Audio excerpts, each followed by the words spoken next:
Filling up my vape. Oh, my door's open. I better fix that problem or we're going to have a really crappy live. Hold on one second.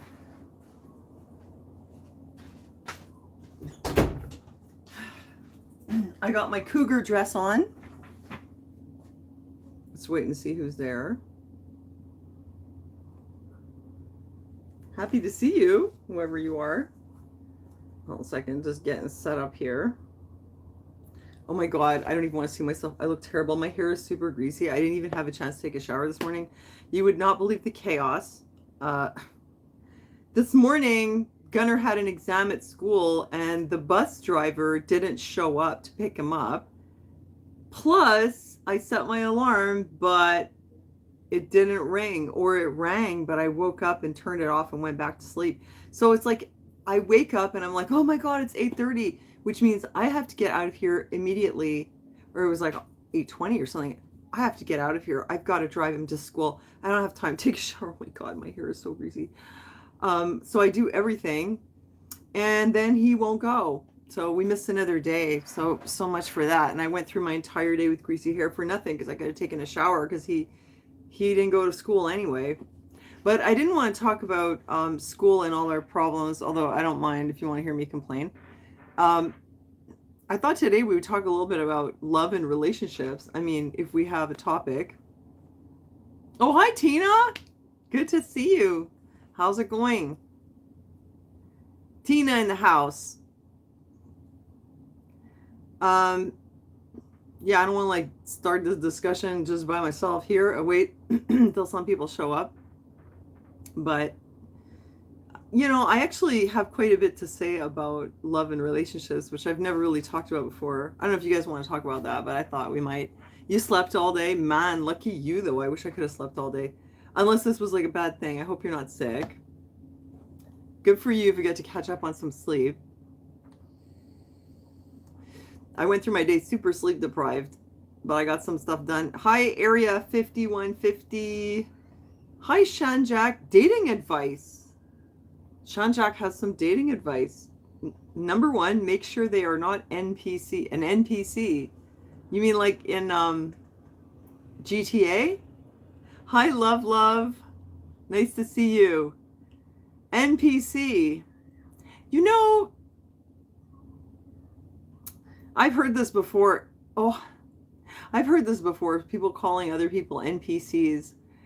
I think it's kind of really insulting. Like, listen, I'm not offended. I think being able to offend and be offended is like a very important part of the human experience. But I think people sometimes say that when someone's just sort of boring, you know? And I do know some very boring people. Oh my God.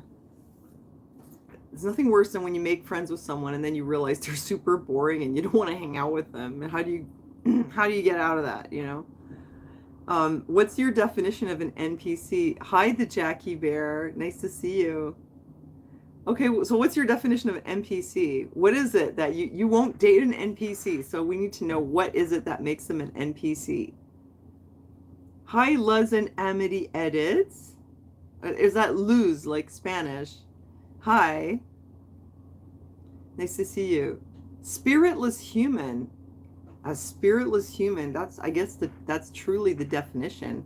Wow, that's kind of dark. What makes somebody a spiritless human? Is it like someone who's just had life kick them in the ass? Someone whose spirit has been crushed? That's sad. All right, I'm going to let you guys say a little bit more before I give you my 2 cents, because it'll all be my 2 cents otherwise.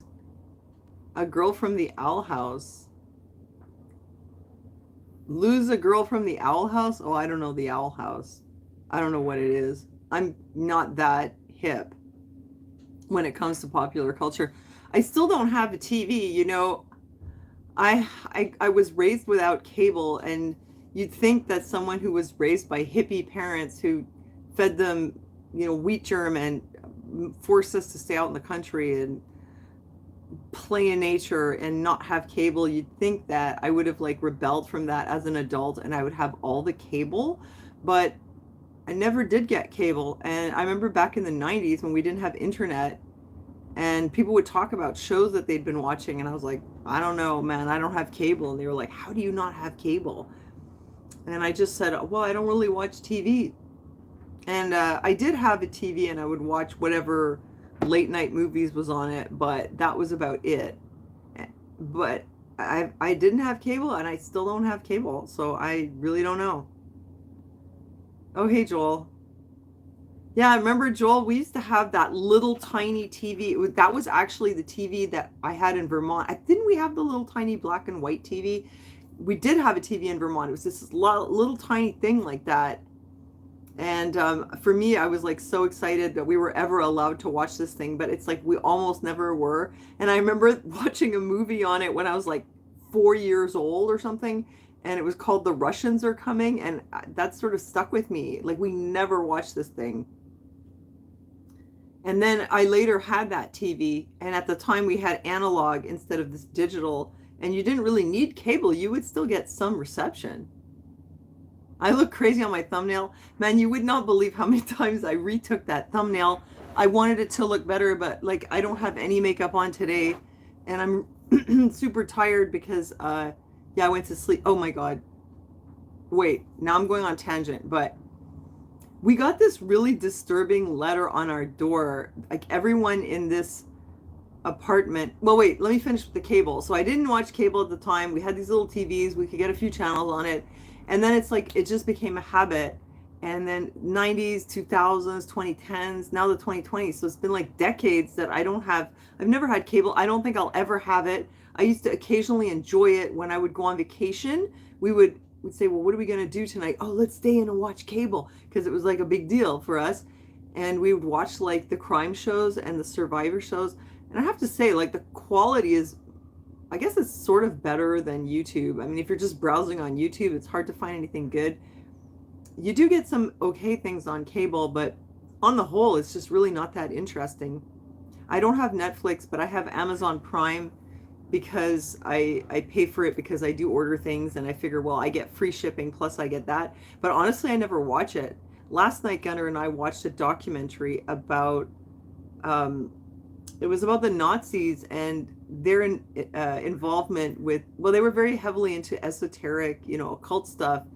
And they were convinced that they originated from this ancient race, the Aryans, which they believed were located in Tibet, but they had absolutely no proof that there was such a thing as an Aryan race or that the Germans were the descendants of it. So they decided to launch this big expedition to Tibet to find the evidence, but in the end, they didn't find any evidence. And Gunnar was watching, I said to him, let's put something on that, because I had to clean, and I want to tell you about what happened with my landlord. I had a lot of cleaning to do, so I said, let's put something on and watch TV, because we never do that. And I tried to put on, I think was it called The Boys in the Hood? Wait, I'm confused. It was the one about NWA, and I like those old movies about, well, it's not that old, but I like the movies where it's like about the 60s, 70s, 80s, so I was like, oh, cool, it's going to remind me of like the old days. And yeah, Aryans are actually Iranians. Yeah, the dental clinic that I go to, it's called Arya. So basically the Germans wanted to be Iranians. I guess that's very flattering for the Iranians that the Germans thought they were the master race. I mean, imagine that. The Aryans, yes, the Aryans are actually Iranians. So anyway, I wanted to watch something, and I tried to put on this movie about, these guys straight out of Compton. Oh, bye, Luz. Okay, well, thanks for stopping by. And Gunnar puts on something about Nazis again, because he's super into history. And so we did watch that. But that's like the last time I watched TV, and I don't know when. I don't remember last time. So yeah, I tried to take a good thumbnail, but like I just couldn't make it happen. But so what happened was we got these disturbing messages. Everyone got one on their door that the landlord was coming to inspect all the apartments. And so my neighbor called me, like the neighbors were all freaking out because we think that he's going to try to find a reason to evict us, because that's the way it is. And so because it's usually like if there is a problem and the tenant reports it, the landlord will come in and check, or if he's selling the building, or if he knows that there's a major problem. But to just come in and like inspect every single apartment in the building, it was weird. And of course we knew he was going to take pictures. And when they do that, they're supposed to just take pictures of whatever is damaged, but They literally like just come into our apartments and like photograph our room with all our stuff in it. So my neighbor Tex upstairs, he was freaking out. Tex, if you're watching this, I hope you feel better. Um, yeah, they're like taking pictures, so we're all really suspicious. And so we're all cleaning like Orphan Annie, you know what I'm saying? Like we're just scrubbing everything and like trying to declutter and like make it look as presentable as possible so they can't say like we're not taking care of our apartments. No. Look, you know what, love, when they leave a notice on your door, I learned this from Rob Menard. I actually had him at my place once, you know, the free man. I mean, Rob Menard and Mika Razila and all these guys. Yeah, it's Tex upstairs, Joel. Remember Tex with the Hawaiian shirts? Very chatty. Anyway, like when you receive a notice from your landlord or the government, if you don't respond in writing, I guess by registered mail, it's considered that you've accepted the notice.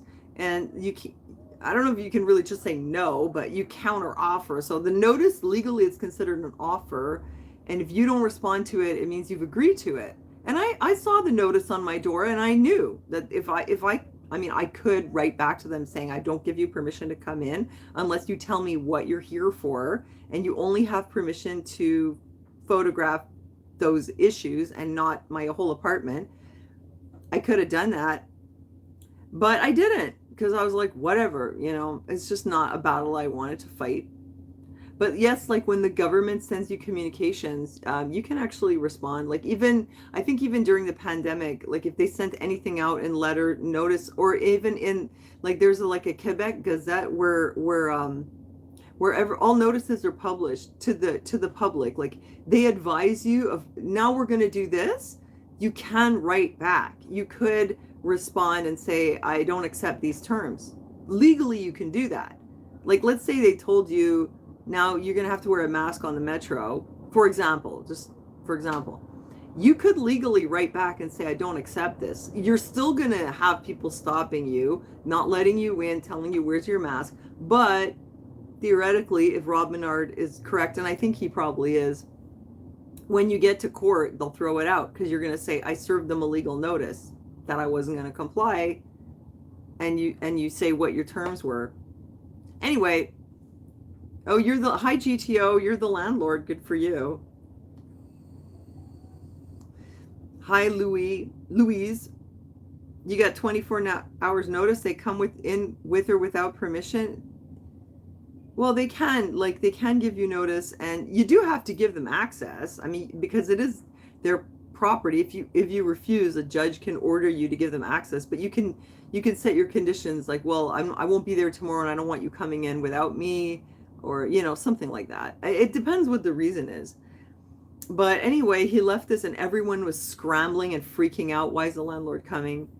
And so anyway, long story short, I had to like do a huge overhaul and clean everything. And so I was up very late, and then yeah, today, this entire day I went through like the whole day just exhausted. Anyway, you know what? These landlords, like, they have so much money. They do a ton of illegal stuff. I know about some of it. I don't know if I should say it. I don't want to put a target on my back. But they do things that are illegal or that they don't have permits for. But yes, some of it it's really like the asbestos issue in my building. I know they're not allowed to do things like without a permit. When they're dealing with asbestos, supposed to relocate people. Like the apartment next door, when they renovated it, they should have told me if there was asbestos and relocated me, but they didn't. But in the end, what are you going to do about it? Because people have tried, and they say everywhere that they call, that they try to get help, they just get roadblocked.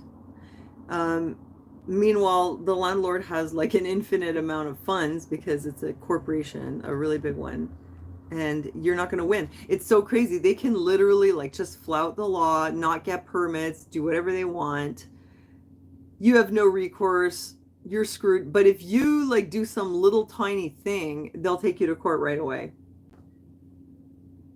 and threaten you with eviction. It's a very, very unfair system. So I wish I could just own my own place, but apparently that's never going to be possible because I don't have enough income. So it doesn't matter if, I told you this before, it doesn't matter if you save money, retirement savings or whatever, down payment savings. If you don't earn like 120 or $150,000 a year, they won't even give you a mortgage at all. So I don't have that kind of income. So I don't think I'm ever gonna own a home unless I find a shack in the country somewhere that's very cheap. Well, GTO, they don't need your permission exactly. They need to give you notice that they're gonna come in, but you do have to give them uh, access because it is actually their apartments. So if there's a reason, they can come in. But I mean, you could set the terms. Like if you didn't want them to come that day, you could write them a notice back saying, I don't give you permission to come that day or whatever. Anyway, I don't make an issue out of it. And I trust the janitor. All the other people who work here are absolutely crazy. But the janitor is very cool. He's a really cool guy and he's very good at decorating. And sometimes I go down to his apartment and hang out with him. I hang out with the janitor. He's really cool. I think he has like a degree in fine arts or something. So like we're on a wavelength, even though he's the janitor, but he's like an educated guy. Oh my God, a link for my emergency food. Wow, it's been a really long time. I happen to know it. I'll give it to you. I don't even do that anymore. Here.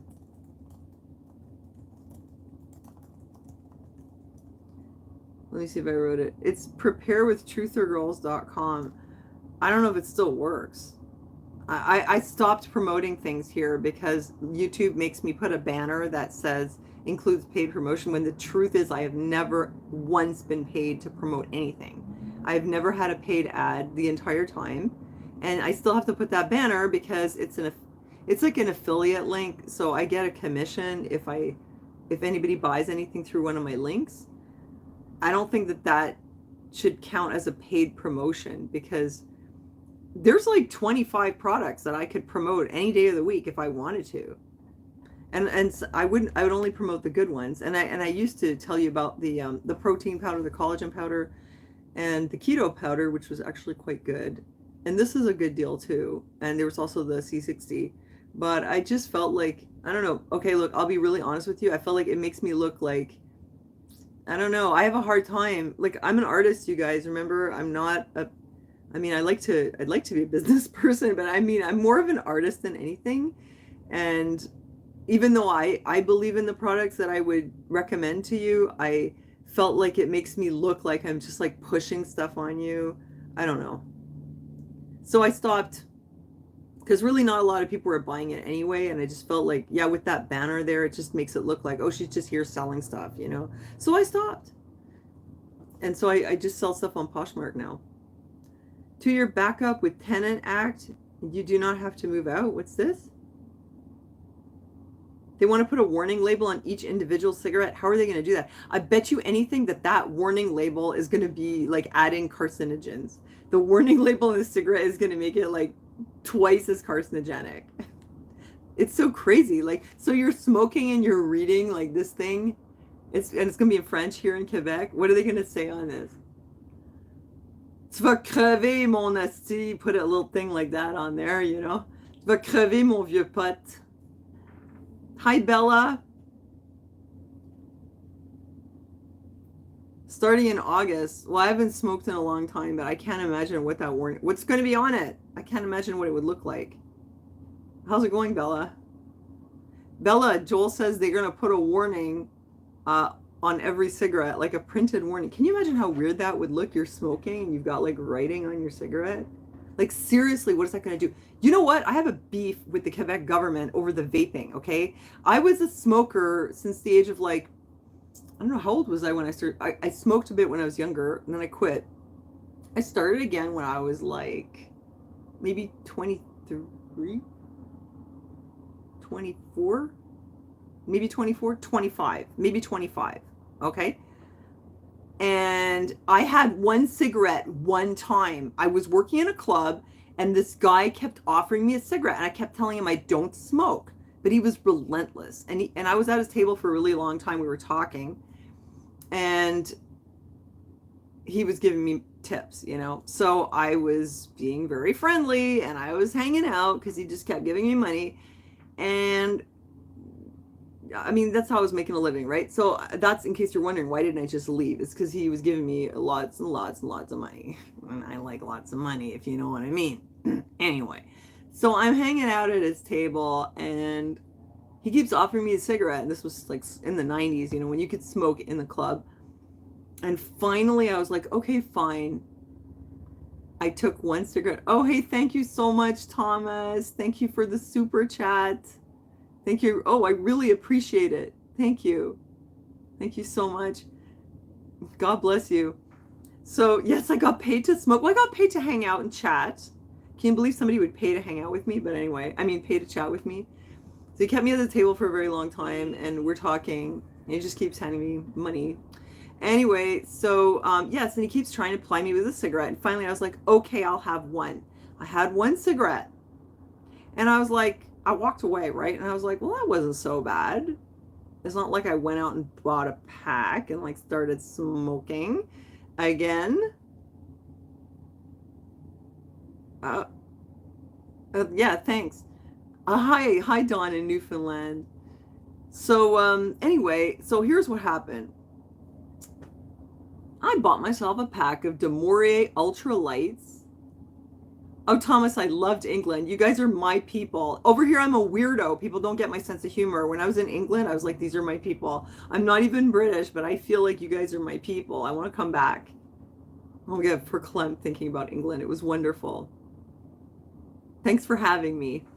So anyway, yes, I finally took the cigarette. And then what happened was I bought a pack of ultralight Demoriers, and I smoked one ultralight per day. And that went on for about a week or two. And then it was 2 a day, and during my shift at the club, not when I was at home. And then eventually, you know what, screw it, I back to smoking a pack a day. And this went on after that for like a long time. Let's see, so I was about 24 or 25. So this went on for 20 years. 20 years I was smoking. I tried to keep it like at 10 or less per day. And I remember, I don't know, I might have told you guys, like back in the day, I was smoking these American Spirit. Is that what it was called? Oh, thank you, Della Will. Thank you so much for the super chat. They go in my smoking fund. I'm just kidding. Well, maybe I'll buy one just to show you the thing. I'll bum one. I'm too cheap to buy them. But yeah, I used to smoke these American Spirit, and there was a Canadian version of it, and I figured that it has to be better than the regular stuff. Anyway, I smoked for like 20 years. I finally quit. Okay, this is the beef I have with the government. I quit because I finally found a vape that worked, but also it was God, because I tried to switch to vaping before it never worked. I vaped on vacation, like when I went to Florida with my kid. I'm in the hotel room with him. I'm on the grounds. I'm not allowed to smoke, so I vaped. But other than that, it really didn't work for me. I missed the cigarettes. I missed like the throat hit. And I finally discovered this vape, which I no longer use, and it worked. But what happened was, actually, I'll tell you the story. I was at church one day, and honestly, I felt really bad about my smoking. Like, I felt like, I'm sure that God understands, but I feel like people think that I'm a sinner because I smoke, and I'm not a real Christian, or I'm a shitty Christian. I'm just like a lukewarm, like half-ass shitty Christian. I don't know, something like, I felt bad because I'm too street, you know. I'm just too street. So I didn't fit the mold, you know what I mean? And yes, Anita just popped up. There's always a little bit of Anita there, you know? And so the smoking was just another thing. So like, I'm with all these squeaky clean people at church, and then I sneak out and I'm like, and I'm just puffing like right in front of them because I really don't care. I'm not going to hide it because that's worse. I've met people like that at church before. They don't smoke around each other, but they will smoke when no one's looking. And I didn't want to do that, because what you do in the eyes of God. So if you look good in front of the eyes of man, God knows that you're smoking anyway. And honestly, I just didn't feel like playing those games, so I just went ahead and smoked. But I felt like people are judging me, and I also felt like, well, then why am I still craving cigarettes? Why doesn't God like just remove this? Because I used to drink, I used to party, I used to do other things when I was younger, and God removed that from me, and I didn't ever want to do that again. So I left my lifestyle behind, like back in the 90s. Joel knows all about it. So he was there, actually. So why the cigarettes? Why am I still smoking cigarettes, you know? And so this guy in church, he read that passage where it says about a man abstains from eating meat because his faith is weak. So that if you think that you will make yourself more acceptable to God by eating or not eating something, it's actually because your faith is weak, because you're saved by grace through faith. And so he was saying like, so the passage goes on to say, so you can eat meat, you're acceptable to God. You don't eat meat, you're acceptable to God as well. But if you're around someone where you eating meat causes him to stumble, then don't eat meat in front of him. Okay, and they're literally just talking about eating meat, but it's like the light went off. Oh, hey, Salty, I'm good. How are you? The light went off, and I was like, well, then that must apply also to something like smoking. It's like what you're putting in your body. It doesn't mean that I'm not acceptable, or like I'm not redeemed, I'm not saved, or I'm just a bad Christian. It's really just like on the same level as anything else, like eating meat or eating donuts or whatever.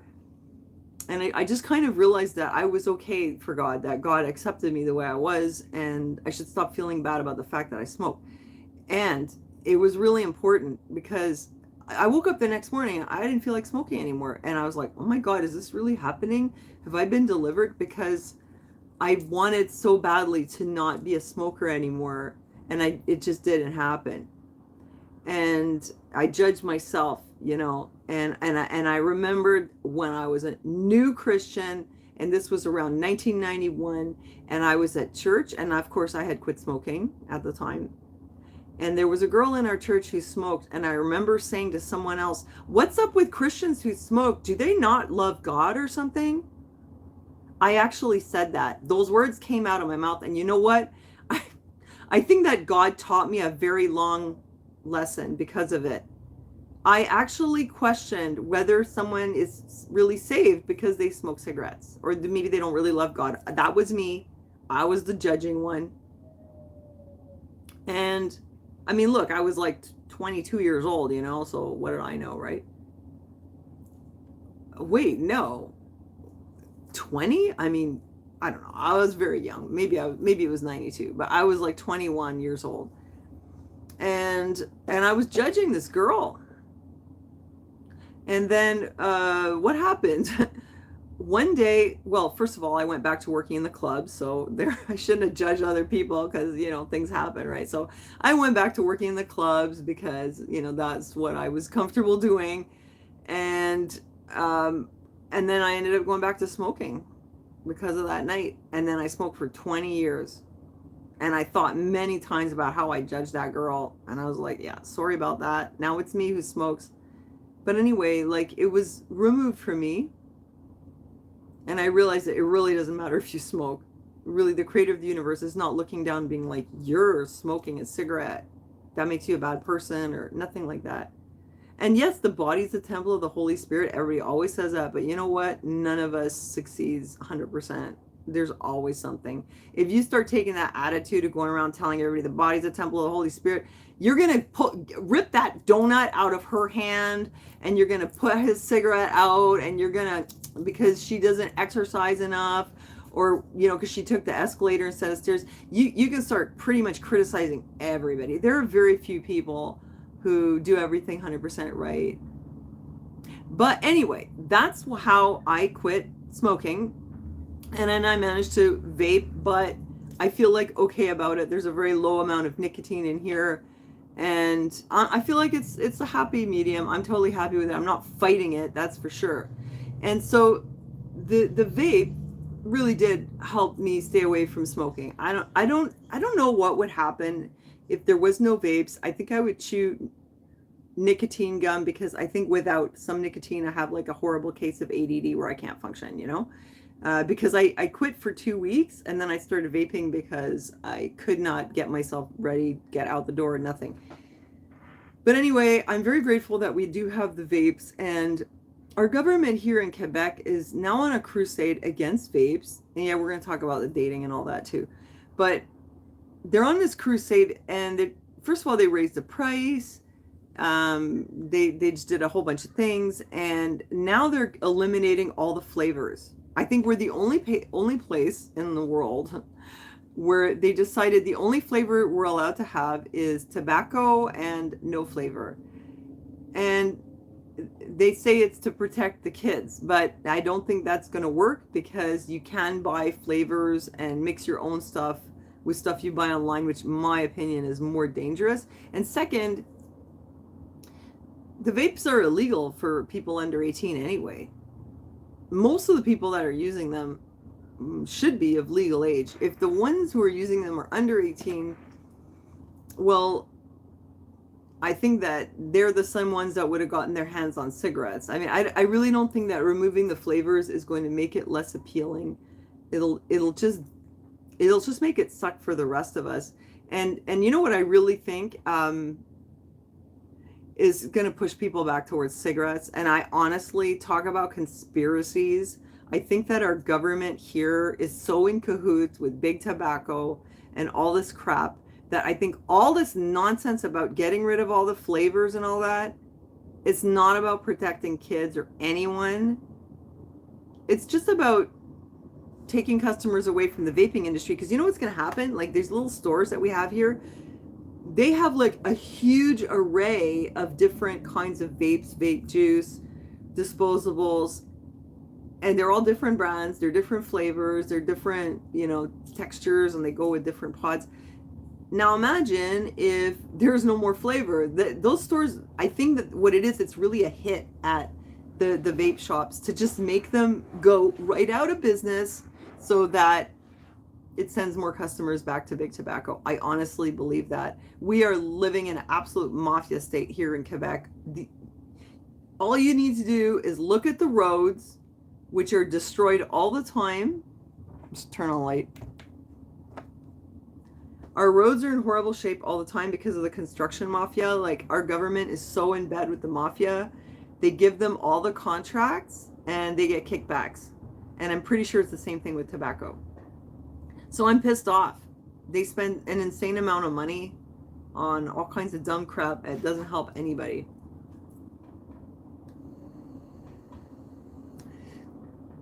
So we were going to talk about relationships, but we started talking about other things.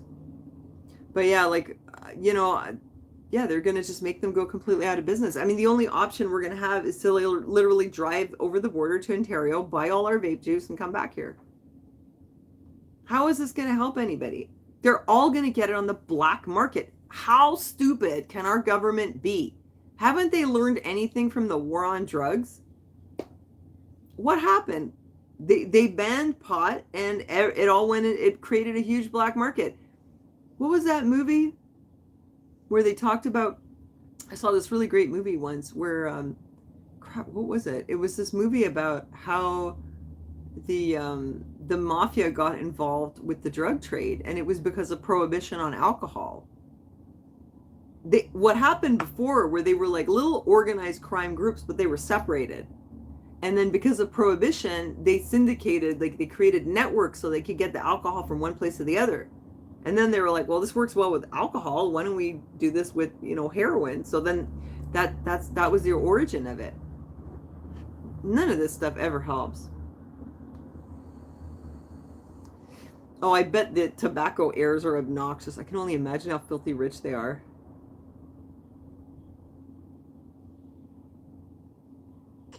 Yeah, the roads are better in Mexico than in Canada. Well, in Montreal anyway. Oh my gosh. The other day I was walking down the street and I was thinking, I should take out my camera and like live stream right here, because you need to see this. Like, it's unbelievable. I mean, I guess I could just go out and film it and show you. It's in Montreal. It's like the road is like the sidewalks. It's like chipping. It looks so third world. Oh, I got one more thing I want to tell you before I talk about the dating thing. About the landlord. Oh yeah. Okay. So then I got distracted, but I wanted to tell you about this before I forget. So I find out that one of the reasons why the landlord is going to every single apartment is because he's looking for people who are running Airbnbs. Okay. Remember I told you about all my nice Indian neighbors? And they are nice. Like, they're really friendly and they're lovely people. A lot of them will live like 4 people in a 4.5, or even maybe a 3.5. they'll have two squirrel. I know, so bad. They'll have two people. The red sparrow's a squirrel. I know. Anyway, so they have two people in the bedroom and two people in the living room. And it's like, wow, how can you live like that? And they have good jobs. They're all like in IT and stuff like that. And I'm thinking, wow, they're saving a lot of money. But I had a friend who was from India, and she said there were like 10 people living in their apartment, and they just took turns. Like some people were out at night, some people were out in the day, so they slept in shifts. Anyway, those are my Indian neighbors. Well, it turns out that they're very entrepreneurial, and they're running Airbnbs. This building is full of Airbnbs. I had no idea. So this is what they're doing. Okay, so you got two guys. They take a lease and they rent this apartment, and you got two guys take a lease and rent that apartment, and then the two guys who rented this apartment go and sleep in that apartment and rent this one out, Airbnb, $200 a night, and they all share the profit. So that's like $6,000 a month. I mean, their rent for their own apartment is like, maybe it's $1,600, so they have like $400 rent to pay each for this apartment, plus the other one. And anyway, they're renting one of them out, sharing the Airbnb profits. It covers all their rent, and they have some left over. And it's illegal. I mean, I don't know if it should be illegal. I'm not sure about that.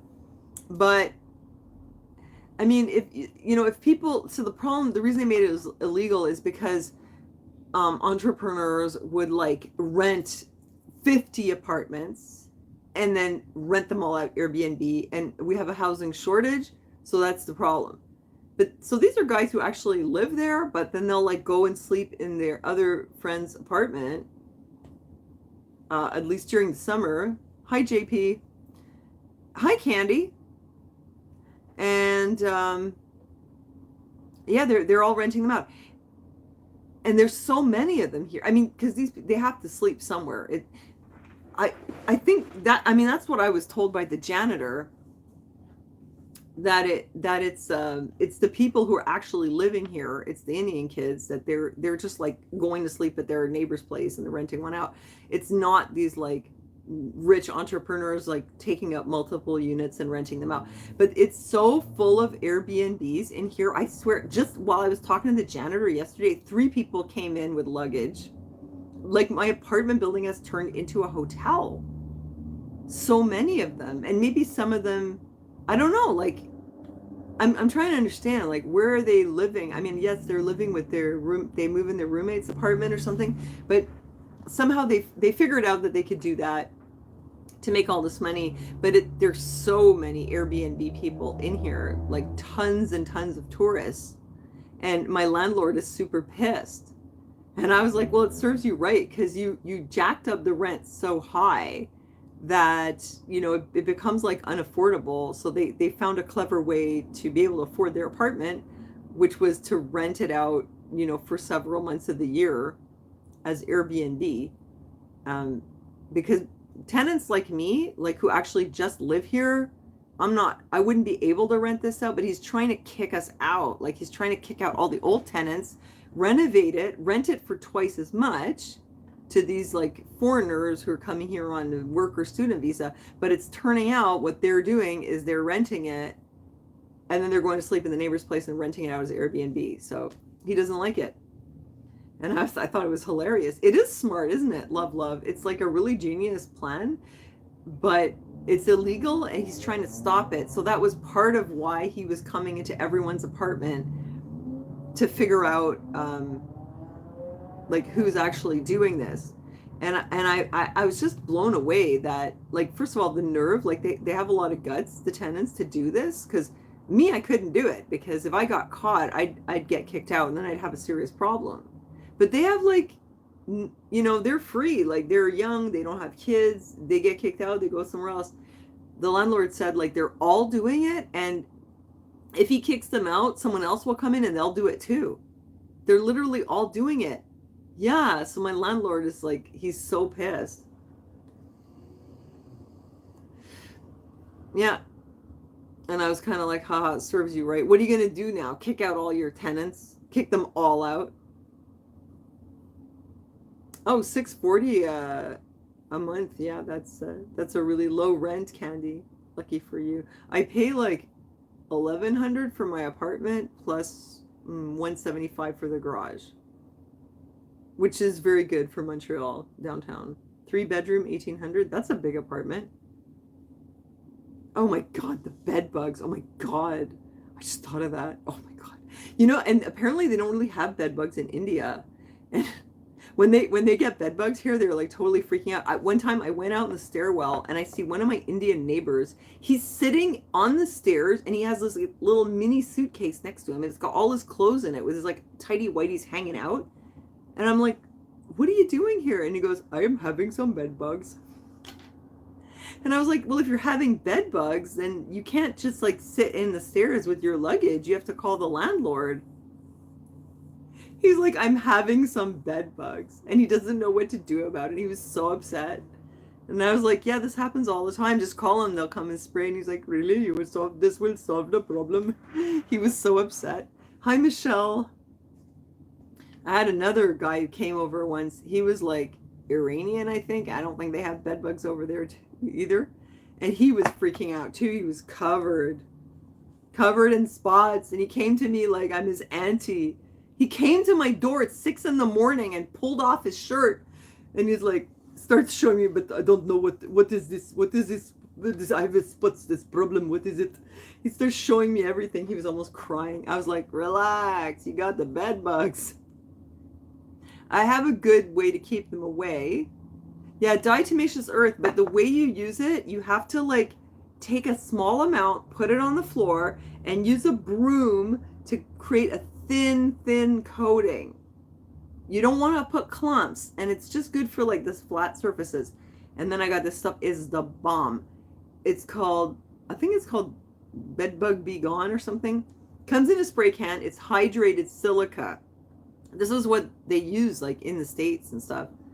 Some exterminators, but up here you can't get like the whole big thing that puts it all over the house. But they do have it in this spray can at Canadian Tire. And it's like diatomaceous earth, but it's hydrated, so it doesn't go in the air. You're not breathing it. And it goes on like a hairspray, and it looks clear. When it dries, it's white. But this way, you get a nice smooth coating. Yeah, that's it. It is diatomaceous earth GTO. It's the same thing.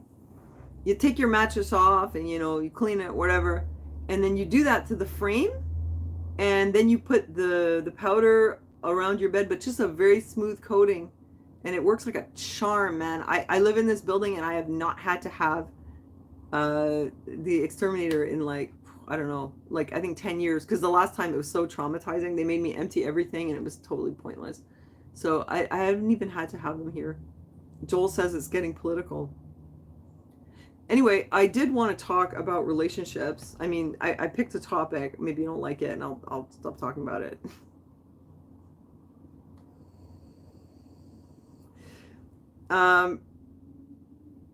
Okay, I'm going to open the floor to you guys if you have something that you want to say, that you want to share about relationships.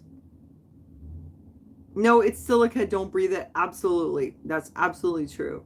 You can get silicosis in your lungs, so you got to wear a mask. Do not like have clouds. I made that mistake before, but I'm okay. Hi, John. Hi, Lady Liberty.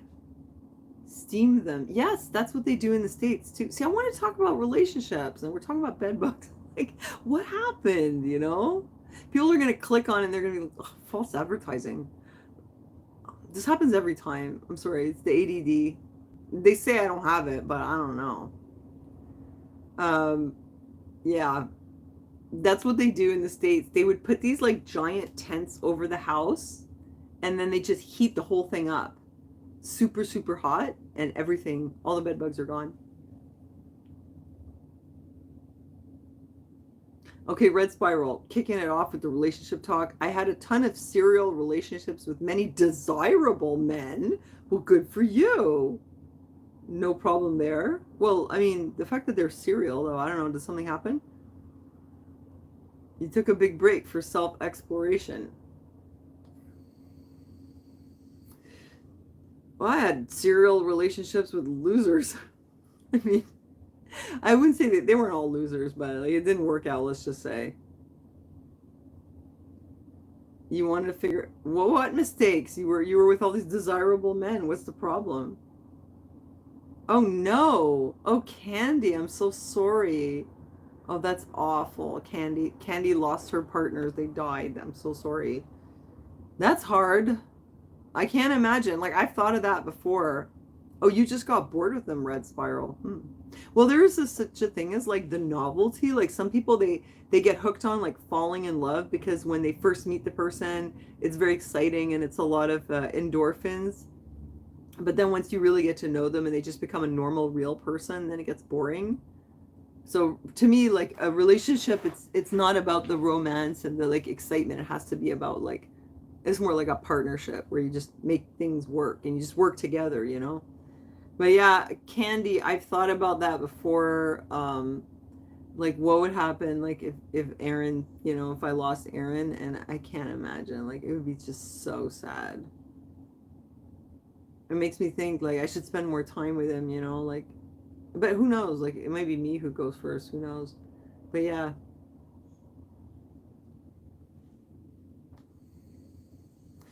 You've been married for over half your life, GTO. Well, that's cool. Yeah, I'm glad I'm not single. Well, honestly, I don't really care if I'm single or not because all I wanted was a kid. I have that. I don't really need like the husband part thing, you know. I mean, I don't know. I have Aaron. He's my good buddy, and it works well. Yeah, I like he's fun, you know. He's a crazy barbarian. But it works between me and him, you know. I don't really feel like I certainly wouldn't want to have like a proper relationship where you're like in each other's face all the time. Like that would drive me crazy. Like to live with someone and have to like be in the share your bed with them and like share your whole apartment and see them 24 hours a day. Like I'd feel absolutely stifled living with somebody. Yeah, I just wanted my kid. Truth be told. And I have some nice girlfriends. Like my girlfriend Isabel, who I go thrifting with. That's all I need. I just need my girlfriends. I don't. If ever I lost Aaron, the last thing I'd want is another man. I mean, he's great though. Don't get me wrong. I'm happy with him, and it works so well that we don't live together. It's like it's perfect, you know. But no, I would not want. And it's weird because like when you're young, I understand like you wanna find someone and like get married. To me, it was always because I want to have kids. I think when I was younger, I was also interested in like the attention and like doing things together. Actually, to tell you the truth, when I was younger, I often had a boyfriend just to give me a reason for existing. Because like let's say I went somewhere, it was like I wasn't there in my own right. I was there as so and so's girlfriend. You know, that's just the way it was with me. I was very good looking, but maybe I don't know, like I'm on the autism spectrum, so I wasn't really so good at like making friends and all that.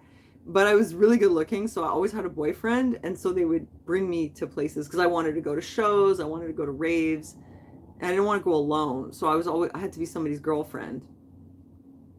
That was mostly it.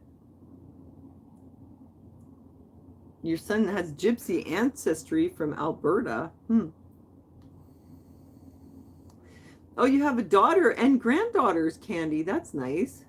Yeah, GTO was poor and married. It was an arranged marriage. Aw, you didn't have kids, Tina? Yeah, sorry. I oh, I can't imagine. I have friends who are like, I never wanted kids. I'm not having kids. And I thought, well, I hope that you still feel that way, like after you're 40, you know. And like Jana, she never wanted kids. And my friend Charmaine also. I remember her telling me that years ago. Oh, I don't have kids. I never want kids. And I was like, really? You don't want kids? I couldn't understand. But now I see, like, actually, for her, it's the right decision. You know, she's happy like that. Red Spiral, she says, yeah, I always had a boyfriend too, older, and he had the drugs. Yeah, that's convenient. Hi, Ohio Patriot. Where have I been? I've been right here. I'm always here. I told you guys I try to live stream Tuesday or Thursday. Like I'm gonna upload Tuesday or Thursday. Like those are the 2 days. Keep an eye out between 7 and 9. I try to stick to the schedule, but sometimes I'm just really, really tired, or I just didn't get it done. I'm still dealing with like really bad chronic fatigue, so I'm very like inefficient. So if I spend my day doing Wenping, then I won't also make the video or the live, but I try. Oh, Candy, I'm so happy you have grandbabies. That's so sweet. What a blessing. How nice. And they're little too. Well, enjoy. That's cool. I hope I get a grandbaby one day. That would be great. I told my son, you know, like people are always worried that their kids are going to get pregnant. And I'm like, I hope he gets somebody pregnant because I want grandkids, you know. But it would be better if it was a girl. Like if I had a daughter and she got pregnant, I'd be like, no. Oh no, you're pregnant. Gee, that sucks. I'd be like, yay, I can be the grandma. I would probably like, you know, if I had a teenage daughter and she had a baby, I would be the mom that like totally gets on board, 100% supports her. You know what I'm saying? Like, I'll take care of the kid while you go to school. I would be that mom, 100%. I don't understand this. You're pregnant, get out of the house. That's insane because you're ruining, you know, you're her mom. Okay, she's pregnant, whatever, but you're her mom. Like you're supposed to be supportive, and you're not going to just like ruin her chances, but even her innocent baby. Okay, good night, Lady Liberty. Oh, your daughter was 10 when you first started listening to me, and now she's 24. Wow, yeah, it's been a long time. But yeah, you know, like it's like you're kind of like it's really sad for the baby. That's your grandbaby. It didn't ask to be born, and now you're gonna like, you know, I've seen that. Like, I mean, look, I haven't seen it in my own life, but I see these videos where they're talking about how it's like a skit or something, or they're talking about how, you know, she gets pregnant and the mom's reaction is like kick her out of the house. And it's like, what? Yeah, well, no wonder you're all poor and uneducated if that's the road you take. You kick your daughter out of the house when she's pregnant. So for sure she's not going to get an education or whatever. She's going to go on welfare, and the kid's going to grow up in the, you know, in the projects or whatever. And then let me guess that the same thing's going to happen with their kid, and they're going to take the same approach. Anyway, I would absolutely not do that. And I think when you have a daughter, then it's easier to like take over as the like accessory mother. Because I only had one, you know, I only had one baby. So if there was another one, I'd love to have another baby around. But when it's the boy, like, you know, I have a son. So if he ever gets someone pregnant, I don't know how much I'll see the grandbaby. Unless he's married, right? That's why I didn't understand when I was talking about my mother last time. When I got pregnant, like she wouldn't talk to me. And I was 35 years old. She wouldn't talk to me for like 3 months. She would not. What kind of a person do you have to be to like literally not even like talk to someone, to like give them the silent treatment for this extended period of time? And it was very surprising because they knew that I was trying to get pregnant, and I was actually going to a fertility clinic and spending thousands of dollars trying to get pregnant. So why was she angry when I finally got pregnant? She said it was because I didn't tell her until I was 4 months pregnant. But the reason I did that was because I had been pregnant just a couple months before that pregnancy, and I had a miscarriage at 2 months. So I didn't want to announce it until I knew. So I announced it when I was 4 months, and she got really mad, and she didn't speak to me again until I was 7 months pregnant. Completely boycotted me. Bizarre. I would never do that. Your mom was upset when you were 29? I don't understand the whole like being upset when people have babies. Like, what's the problem? Like, I don't get it. There's so many worse things you could do than have a lovely, beautiful child. So strange. You supported your daughter when she got pregnant at 16, Lisa? Well, good for you. I think it's good for your relationship too and everything. As long as your daughter doesn't up and leave her kids for you more than 1 year. Well, I think it's sad. Like if the mom, I had a friend, well, a neighbor here who, she got pregnant. The guy left, and she ended up leaving her daughter with her parents.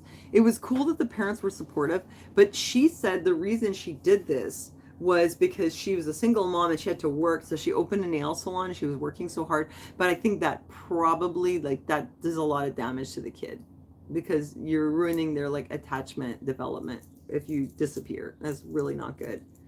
Maybe she didn't realize.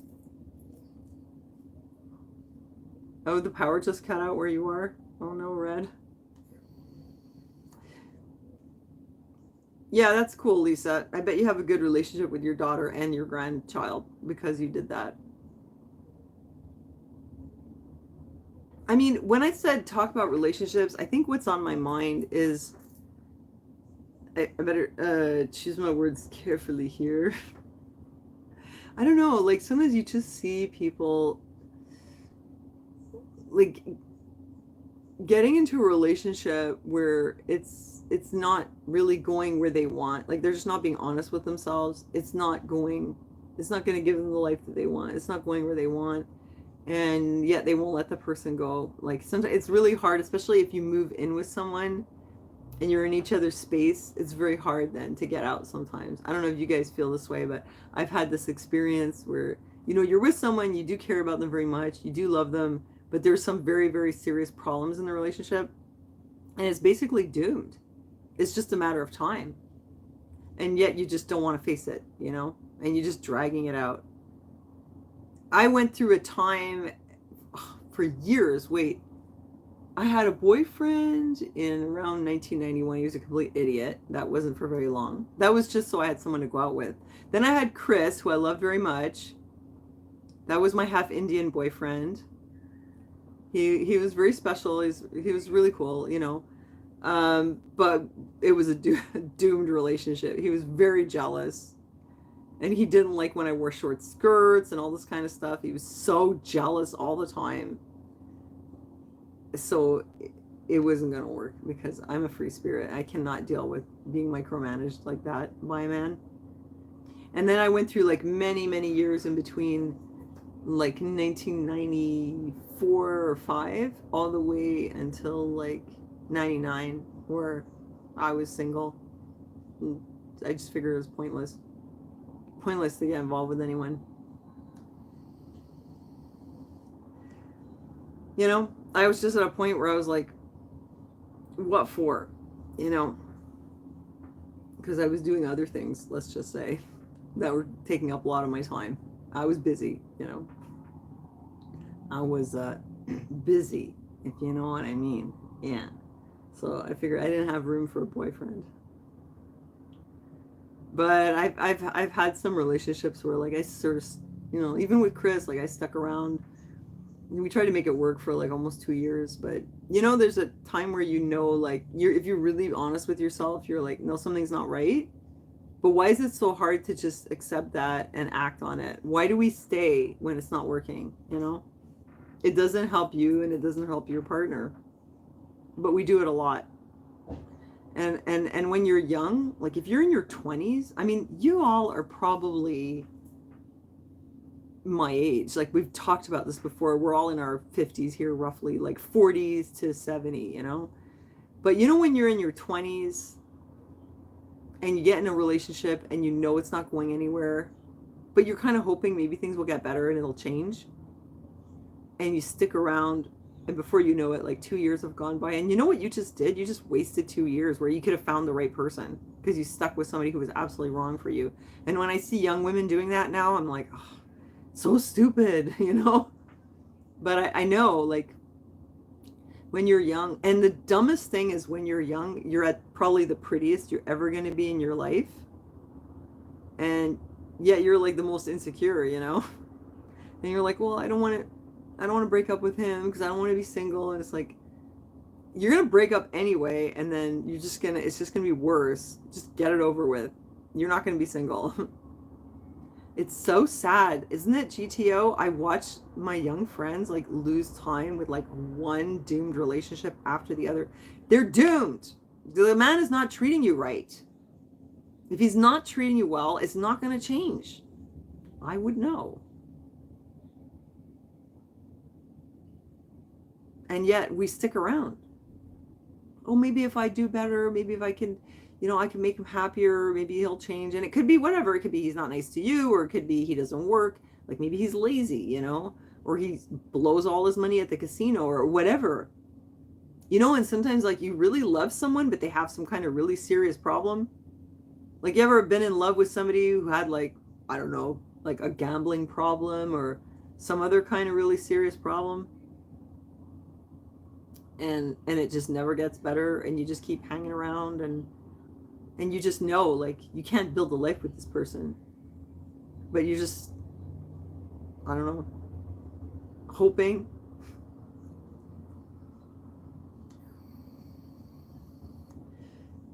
they'll change.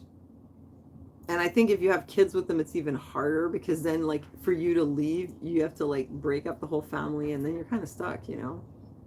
So like when you're young and you're in your 20s and you don't have kids and you're with a loser, like you need to get out. But they don't listen. They just stay,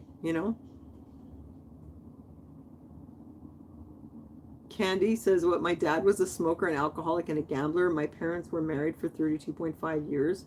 Well, I mean, if it was working, I mean, look, I'm not perfect. Aaron's not perfect, but there's like a certain level where it's like everyone has issues and maybe you can work around it. But there's a certain level where it's like unmanageable. It's unmanageably chaotic and it's totally screwed up. And it's really bad, and yet you're still there, Oh, you had a kid at 20, Red Spiral. Oh, that's cool. I always thought I'd have like 4 kids, but it didn't happen. You did a police record and credit check. Well, I didn't have to do a police record check on him because he just told me. He told me straight up. I didn't have to do a credit check either. I knew it wasn't good with Aaron. Oh my God, Lisa, become obsessed with the hunk. That's a loser. Oh my God. I know when they're good looking, it's really hard.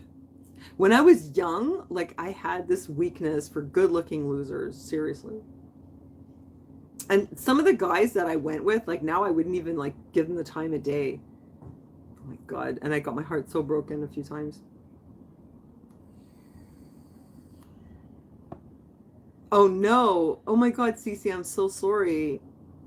Aw, you lost your child? I'm so sorry. You lost your son? Oh my God, I can't imagine. Like that's gotta be the worst heartbreak. I'm so sorry that, I mean, really, I wouldn't even know what to say. Oh, sorry, my Facebook is going off. Oh, hey, Robin, hi. Hey, nice to see you. You're friends with some exes on Facebook, and it helps you realize how glad you are you didn't end up with them now. Yeah, eh? Well, I'm happy for you they're your exes, Yeah, like, oh my God, there's only one ex that I'm friends with. Like, I mean, no, I'm like on friendly terms with my exes. Like, I don't have any well, except for Jason, and like, oh my God, the worst. And Jason was so abusive. He was absolutely sick and like horribly abusive to me. Not physically, but like emotionally. Like he was horrible, like absolutely twisted.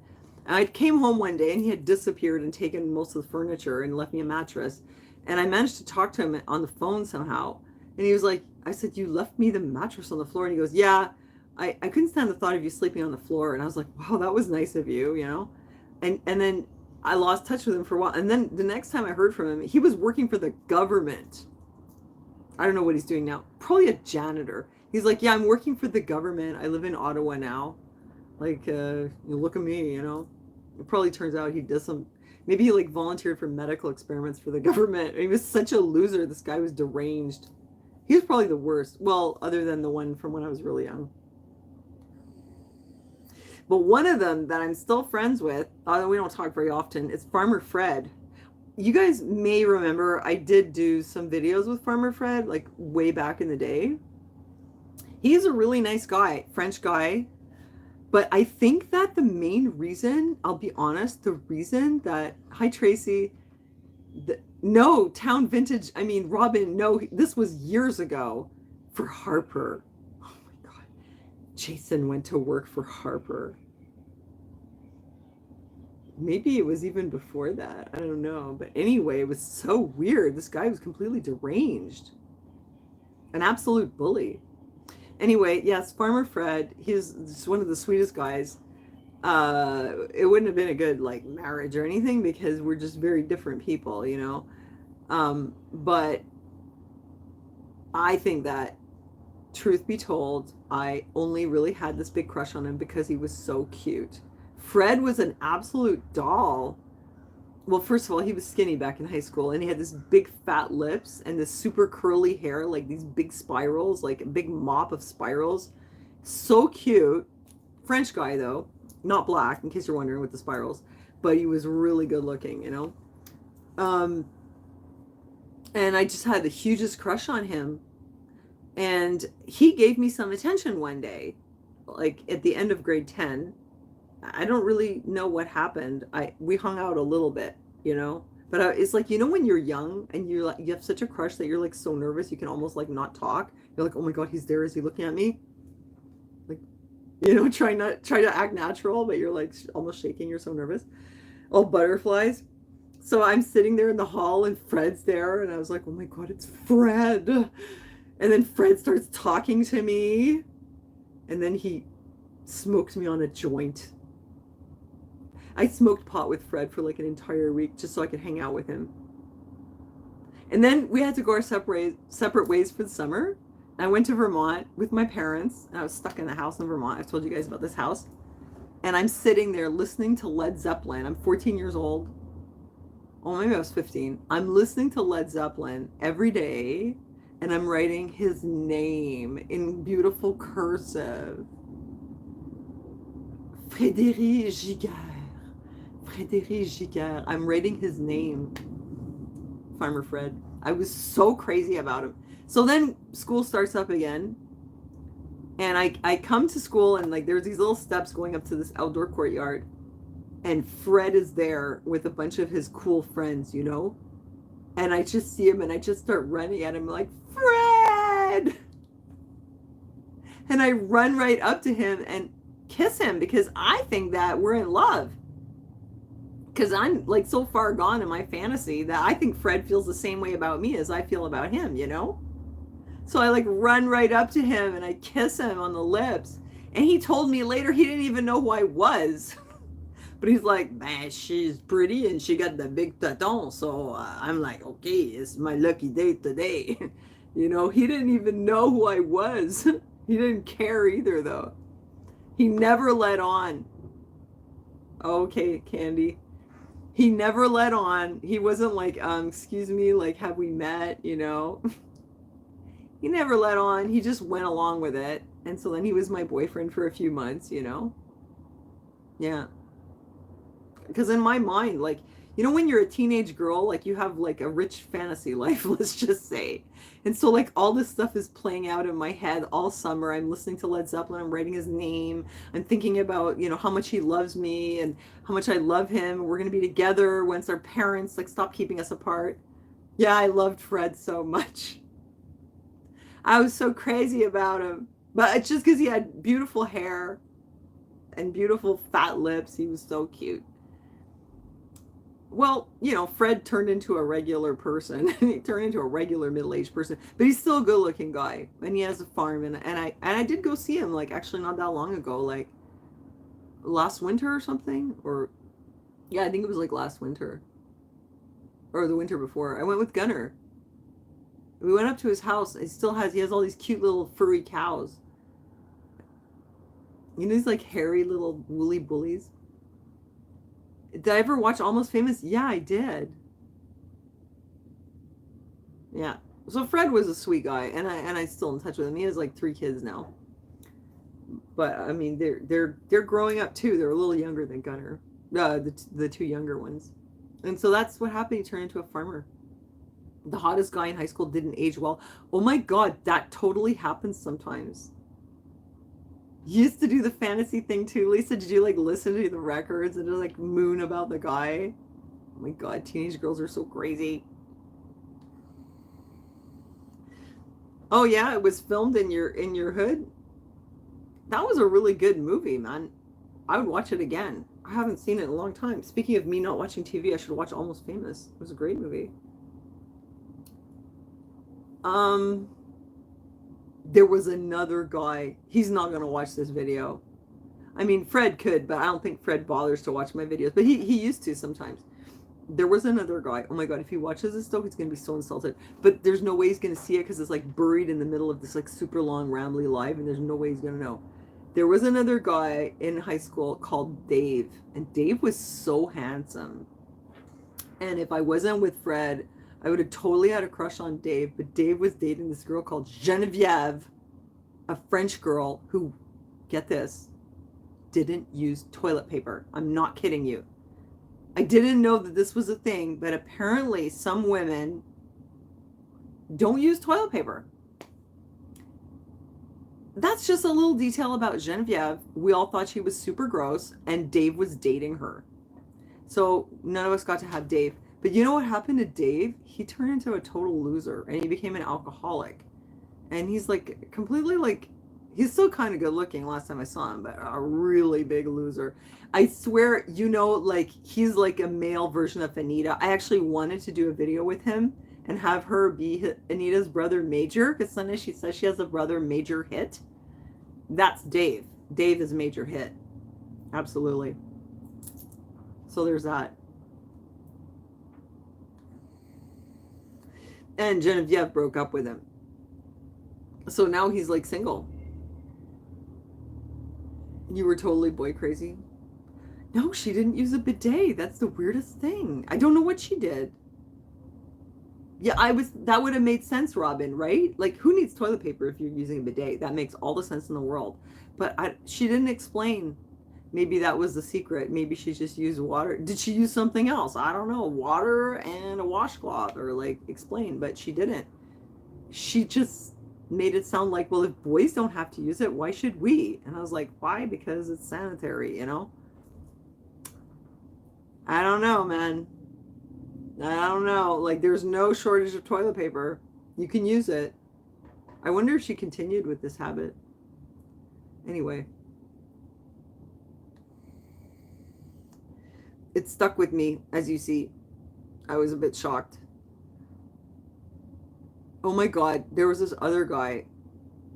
No, she didn't smell. I don't know. No, she was kind of really pretty and glam, and she had like a fur coat, and she was a good-looking little French girl. I don't know, but I was really horrified. And I was like, seriously, Dave, you're with a girl who doesn't use toilet paper? I was like, oh my god, that's like so gross. Like, complained to my friend Raina, oh my god, Dave is with Genevieve. That's so disgusting. She like doesn't even use toilet paper. You know, back in the 80s, right? There's no bidets. Well, anyway, so there's that. I'll tell you about another loser that I had a huge crush on. Oh my god, this is so bad. This story, I'm like ashamed to tell you. It's so bad. So there was this really hot guy called Raph. He was like half native or something. I always thought native guys were really hot. But he had like blondish hair and green eyes, but he looked like a gorgeous sort of dark blonde, green-eyed Indian. Oh my god, he was so hot. So I was working in this store. Did I ever tell you guys about this when I was working in Le Roc? I was working in the store for like rocker clothes and stuff.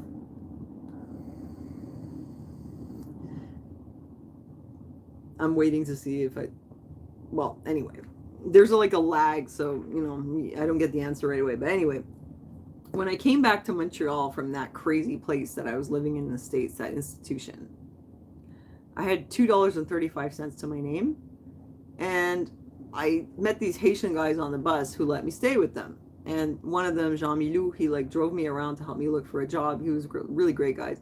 So he took me downtown, and I got a job like the first day I got back to Montreal. Well, not the first day, that was a bus ride, but the next day. Oh, hi, Heike. Nice to see you. He takes me around to find un boulot. I'm sure I've told you this before. And I get a job at Le Roc. And I was supposed to be like selling t-shirts and, you know, skull rings and like, you know, leather collars and whatever, and putting t-shirts on the wall. But I thought that my time was way better spent standing in the window, dressed in all their clothes and rings, posing as a living mannequin. And so I put on all the gear, I dressed myself up, and I stood in the window. And my boss didn't like it. And he fired me. He said I wasn't a good salesperson. But anyway, I only worked at the store for 3 days because I decided that I should be a living mannequin instead of put t-shirts on the wall. But, to me, I think it was a good idea. I thought it would bring customers in. But anyway, sometimes genius is just not appreciated. And then later people are like, oh man, now I get it. Boy, were we fools. But anyway, so this gorgeous green-eyed Indian comes in. Man, he was so handsome. Instant crush on this guy. And he would come and drop in at work, but I had a boyfriend. I was dating this loser, Jason, the one who works for the government now. And but Raph kept coming in, and I was like, oh, I have a boyfriend, and I was like, shit, I should get rid of my boyfriend, But he had a girlfriend. Sometimes he had a girlfriend or I had a boyfriend. We'd run into each other, but it was like one of us had somebody. But every time I saw him, I was like, oh my God, he's so handsome. Well, then finally the day came. It was only like a year later or something. Maybe 2. Raph was single and I was single. We ran into each other and we were like, oh, we need to hook up. We've been waiting for this for like 2 years, right? So I go and I have my fancy romantic date with Raph. And we went to the amusement park, actually, also with a couple of my friends. And then we went back to his place and had a romantic evening. And then the next day, he was telling me that he thought my friends were cute. And he was telling me how he would like to know what it feels like to kiss Sabine on the lips. And I was like, oh my God. I was just devastated, It was like 2 years I waited for this guy. We spent one night together. And he's a total player. And he wants my friends. And he's not even shy about it. And he's like literally just telling me. Oh my God. I was absolutely devastated. I was heartbroken. That was the end of that. But it wasn't the end of the road for me. I was like so depressed. I went on like a path of self-destruction for like maybe 8 or 9 months after that. Yeah. It was like 8 or 9 months of self-hatred because of that. I was like, it's because I'm fat. I'm not good enough for him. And he was a loser. But when you're young, you do stupid things. Oh, hey, you're getting a puppy. That's cute. Good luck with that. They turn into dogs, They're a pain in the ass. But enjoy him while he's young, Sorry, I'm cynical. I've had dogs before. I'm like, never again. Yes, it was an Anita scenario. And he was a really good-looking native guy. A green-eyed Indian, if you know what I mean. Yeah. And then after we got done, he told me I was fat and said he was interested in my friends. Asked me for my friend's phone number.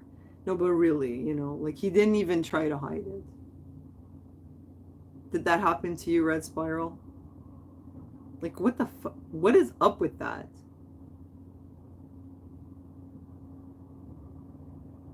Oh, love triangle? Oh, no, that would have never happened.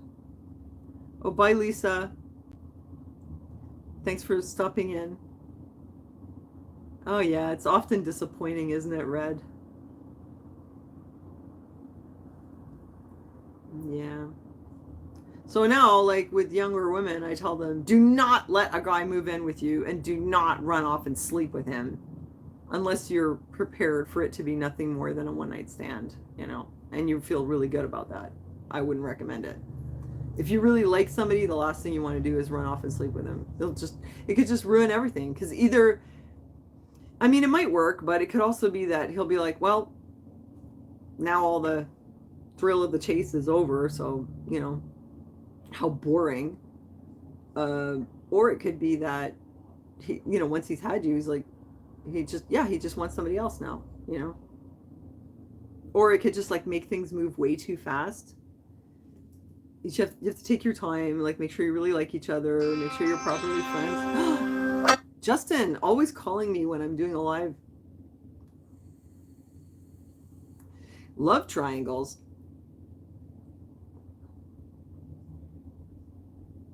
Social media. Yeah, we didn't have social media. We had plenty of drama though. Just the same. It was a different world though. You seemed. What exactly do you mean by a love triangle? What's a love triangle? It's where like you like someone, but they like someone else, and that other person likes you too. Isn't that like almost like a three-way? Like a polyamorous situation? Justin doesn't understand. Okay, wait, I'm sorry. I'm going to take 1 second to just tell Justin that I'm streaming. He's going to just keep messaging me. He says it's hard to get through. Yeah, I'm streaming. Sorry, Justin. He has rotten luck with calling me. Like, he called me today while I was in a medical appointment, and now he calls me while I'm streaming.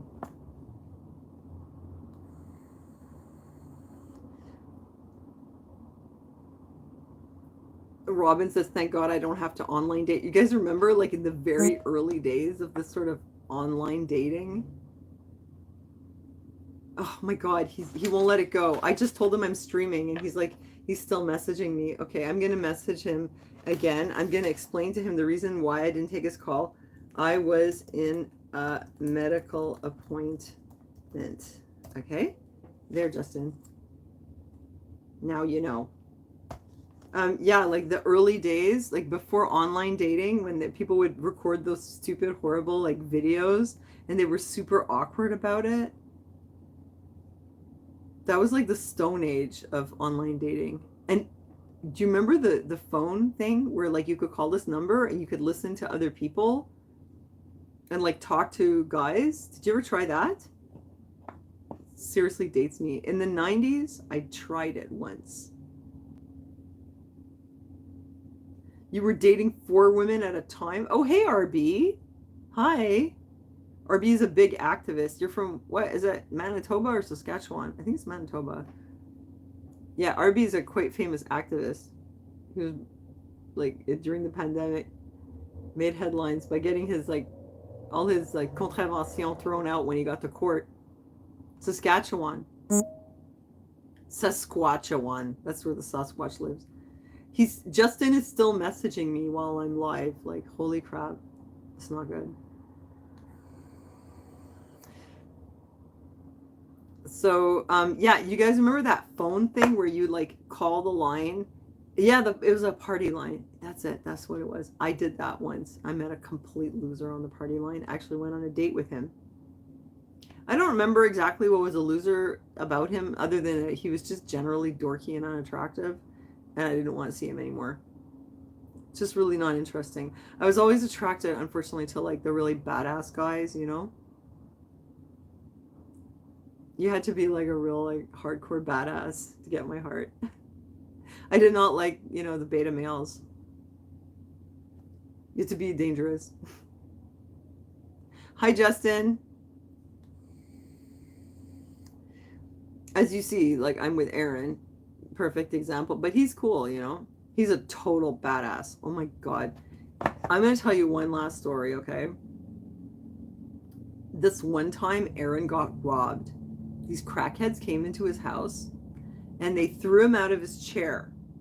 He was paralyzed at the time already. They threw him on the floor and they held a knife over him. Well, one of them held a knife over him. And Aaron said, what are you doing this for? And he goes, crack, crack, I want crack. And he's holding a freaking knife over him. And Aaron looks him straight in the eyes and he goes, go ahead. You don't have the guts. And the guy like freaked out and left. Now that is serious badass, man. Aaron is the biggest badass, the most fearless road warrior I have ever known. And I appreciate that about him. Isn't that awesome?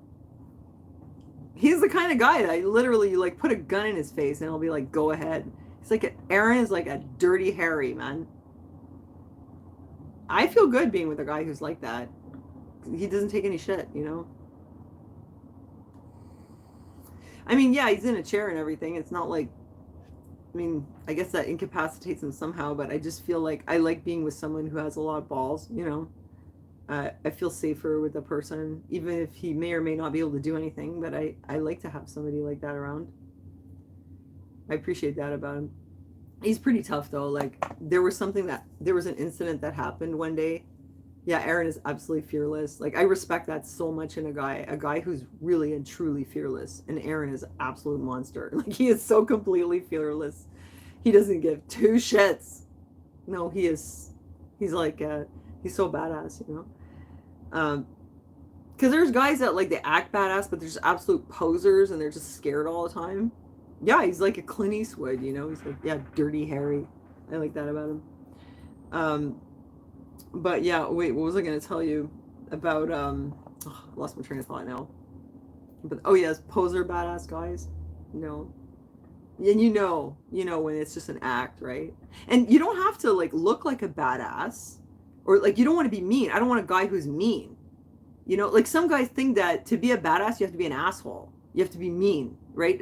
That's not what it is at all. Like if you think about Dirty Harry's a gentleman. Like he's not gonna like curse you out and yell at you and like, ooh, you know, it's not a gorilla. It's just somebody who like is really just like really, really brave, you know? And so Aaron's like that. Aaron like doesn't really start things with people unless occasionally he loses shit. But generally he's very chill, you know? Oh, hey Kanga, how are you? I hope you're feeling better.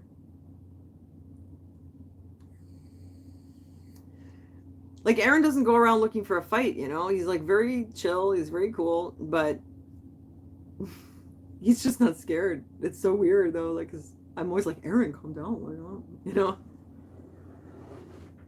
Don't say that. Because he'll just call people out on their shit, you know?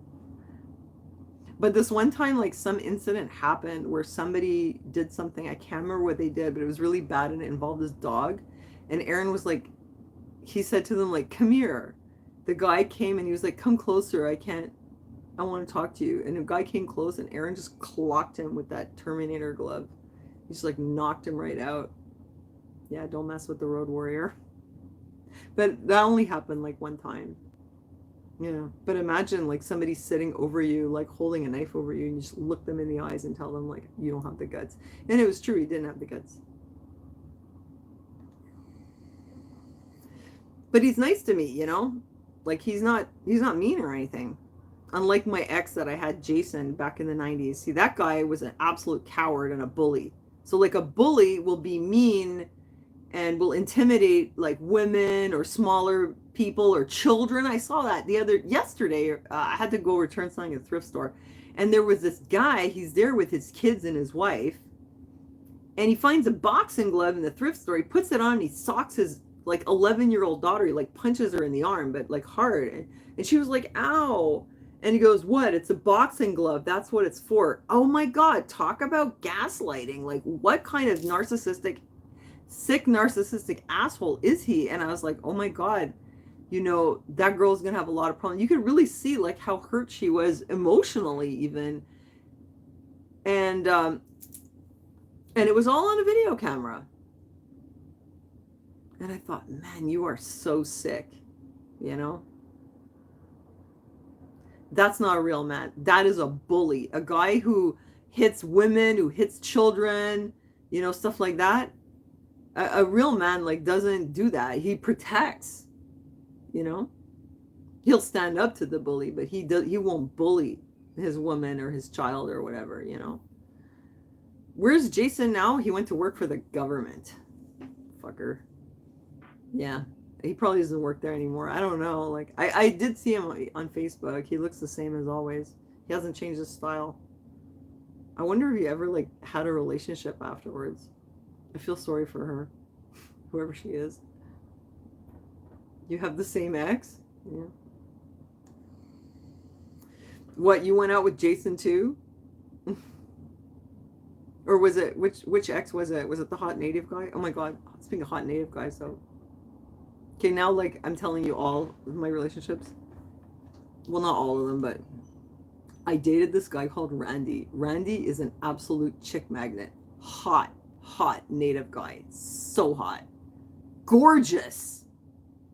Like he could be a model. So beautiful. but a complete asshole, but a nice one. You know, Randy, you ever meet a guy that everybody goes, oh, he's such a nice guy. Everybody loves this person. Tell me if you've met people like that. They'll be like, oh, Frank's a great guy. Oh, I love Frank. And Frank will screw you over like he would sell his own mother. You know what I'm saying? Like that kind of a person. Okay? You ever met somebody like that? Everybody loves them, but they're a complete psychopath. A lovable psychopath. That's Randy. Unfortunately. I dated him for 6 months, and then one night he was drinking. And bad boys are sexy, Justin. That's what's with them. Yeah, Randy was drinking, and I was at his place, and I wanted him to walk me to the bus stop because it was late at night. And he was like sort of dozing, you know, and he didn't want to get up and walk me to the bus stop. He said, give me 20 minutes. So I let him sleep for 20 minutes. I woke him up again, and he yelled at me. He gave me shit, and he was like, I said 20 minutes, not 20 minutes of you going, nah. So I stormed out of there, took the bus home, broke up with him, and that was it. I broke up with Randy. I at that time, I was 20 years old. I had some self-respect. Like, I still had some perspective. But I saw him around a lot after, and he never changed. He had a lot of problems. I was right to break up with him. I saw him around a lot, and he was always hot. Absolute chick magnet. And he still is. But you know, if you're super good looking and you're super charming and like hyper attractive, but you're totally screwed up asshole, then you're not boyfriend material, you know? Hi, Momo. So that was Randy. And then, you know, when I saw him later, I mean, Randy's a lot of fun. Like, don't get me wrong. He is a very lovable psychopath. He's just a damaged person, you know? But you don't want to make that your problem. I let him up here one day he wanted to see Gunner when Gunner was little, and he like took his arms like this, or he did this with his legs. And he goes, I'm making you into a swizzle stick, like he was playing with him. But then he took his arms and he went, now you're a pretzel. But, you know, I know that guys play like that with kids, but Gunner was not liking it, and he was upset. And I was like, stop it. And he was disrespecting me because he wouldn't stop. So after he left, I never let him in my house again. And Randy has not been in my house in 11 years. But you crossed me once, and you're not coming back in my house. So, you know, but I still see him outside sometimes. And I'll say hi to him. I'll talk to him. But, you know, sometimes, like, there's people, you just have to love them from a distance. You know what I mean? You can still care about them. And, you know, you might really like them, but you just cannot have them in your life or in your house, right? Oh, geeks are cool, too, though. Oh, it's true, though. I like geeks also. Yeah. No, I mean, I always found, like, see, the bad boys were, like, attractive, you know? But the geeks are cool.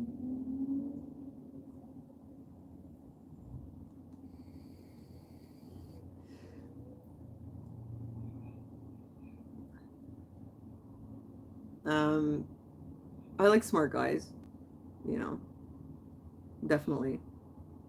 But I wouldn't want, like, if I was single now, I wouldn't want another guy or relationship. Not, I mean, I just hope Aaron is around for a long time. Hopefully you've got as many years as possible.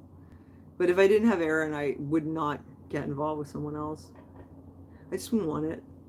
It's just my girlfriends. Just big lads, you know. No more boys. I can have whoever I wanted for real. No, I'm happy to just have my girlfriends.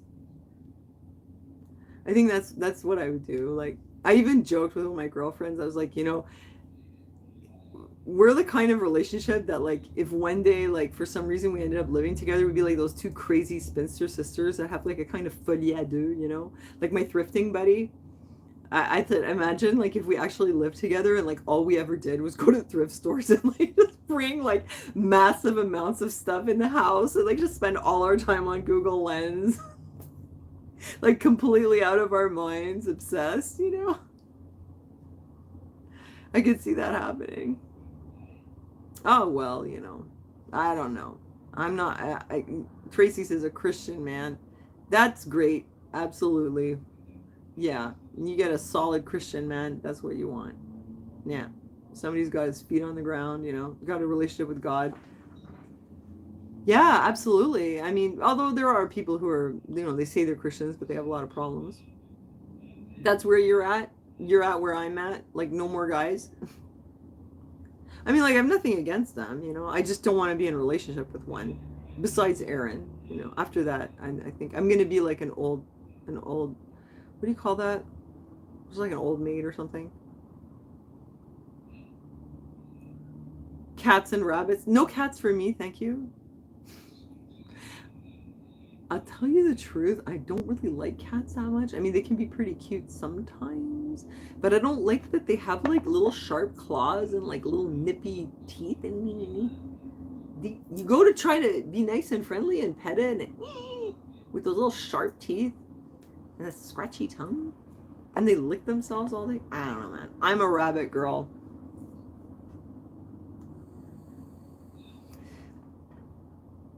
A solid shamanic man with a working brain and open mind. That sounds hot too, though. That sounds kind of cool. Like a groovy guy, like knows his herbs, knows his yoga, knows his chakras. A spinster. Well, I've never legally been married to Aaron, but I do have a child. So would I still be a spinster? Yeah, Golden Girls, exactly. That's it. That's what I mean. Like me and my girlfriends. Imagine you live together with, oh wait, no, it was like I don't remember their names, but like the tall one there, B. Arthur, she lived with her mother, Sophia, right? I don't know. Or were they roommates? I don't remember. Cat boxes suck. Absolutely. They just. Your cat bit through your son's thumb. Oh no. Yeah, cats are nippy. I don't know. I like dogs. They're cute, but they smell. Cats also smell. Rabbits smell like chocolate chip cookies, They smell like cookie dough. A sense of humor. You know what? For me, that's the number one thing. If a guy has a sense of humor, that's like the best, right? The most important thing. Well, GTO, I've never actually been married. No, they don't smell like poop, Momo. You ever smelled a rabbit? The litter box smells like poop. The rabbit smells like cookie dough. It smells so good. Well, to me, anyway. When you cuddle your rabbit and you like give it a little sniff, it smells like cookies. Birds are cute too. Well, I think that we're all like sort of planning our future as like old ladies and like what kind of pets we're gonna have. Yeah, no, I had a lot of like stupid relationship stuff when I was young, and I look back and I'm like, I was so stupid. I was a really good looking girl, I could have had like a really decent guy. I kind of, here, I'll tell you the truth though, the thing is that I thought I was weird, I kind of knew that I was weird, and I had problems, and I didn't think that a decent guy would want to be with me. That was the truth. That's why I was like insecure, because I had been in this institution, and in the 90s, of course, I did a bunch of drugs, and I just thought, I thought I was like eccentric and too free spirited, and I couldn't be pinned down. Like, I had to have like, I couldn't have somebody like, oh, like my ex Chris, like telling me what to wear or like checking up on where I was all the time. Like, I couldn't deal with that. I don't know. I just thought I was too flyy, as we say up here in Quebec, and the only guys that seemed to like that was like weird guys with problems, or I just felt like, well, they'll tolerate it because they're weird too. But I would have liked to have like a nice, normal boyfriend. But I went on a date with a really normal guy once, and he was super boring. And then later I saw him, and it's like he got rich, and he had this like fantastic, $1 million condo with like all gorgeous furniture. I was like, oh, I was such a fool. But he was a bit of a dork. But I think he actually got married. Somebody set us up on a date. And I was like, what's wrong with this guy? I feel like I can't connect with him. And you know what? I think he might have been autistic, actually. And he was good looking. But I think maybe he was autistic. I think that might be what it was. It was like he couldn't make proper eye contact. There was something dorky about him. But he had like super nice clothes because he was from a rich family. And then he was very successful. And he did get married. And he did have kids. And I was like, oh, I should have been with him. But I thought, I'm sure he would have gotten sick of me. I don't know, man. Like, I don't know. I just felt weird around like rich, successful guys at the time. I was always with these like poor, like screwed up people. Yeah, yeah, he was rich. Do I have OnlyFans? You're with all the personal questions there, Momo. Do you want me to? I would have been bored. Yeah, Robin, eh? He was a nice guy, but it was like he didn't have a sense of humor. I wasn't laughing with him. I felt like I wasn't having fun, you know? He was really handsome and he had a great apartment and he had everything else was great, but he wasn't fun. Aaron is a lot of fun. You guys know I dated Joel also. He's in the chat often. I don't know if he's still there, but Joel is very funny, very entertaining, you know? Yeah, I think he had Asperger's, that guy. I think his name was Daniel. I mean, but you know, there's different kinds of Aspies. Like there's the fun ones like me, I think. But there's some that are just like they don't have any humor. It just depends. Like it's either offbeat humor or it's like no sense of humor, you know?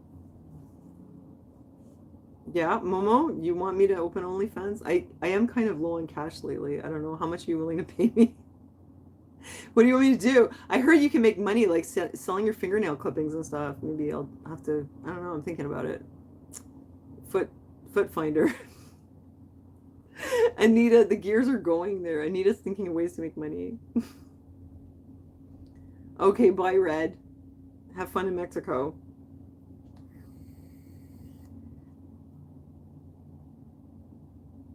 Your son is Asperger's because he had 2 things missing out of about 49? Well, I don't know. I don't know how they figure Asperger's or not. They diagnosed me with Asperger's. I know a bunch of people with Asperger's, and I look at them and I'm like, I don't have a whole lot in common with them. I'm not really sure where it's. Oh, he'd pay me $400 a month? Seriously? I don't know. That sounds pretty good. Oh, it gets wild? I don't know. Like, I don't know about nudity. Like, I don't know. Maybe some feet pictures, like maybe my sandals, you know. I don't know, you guys. I'm a fool, man. I should have set up an OnlyFans a long time ago.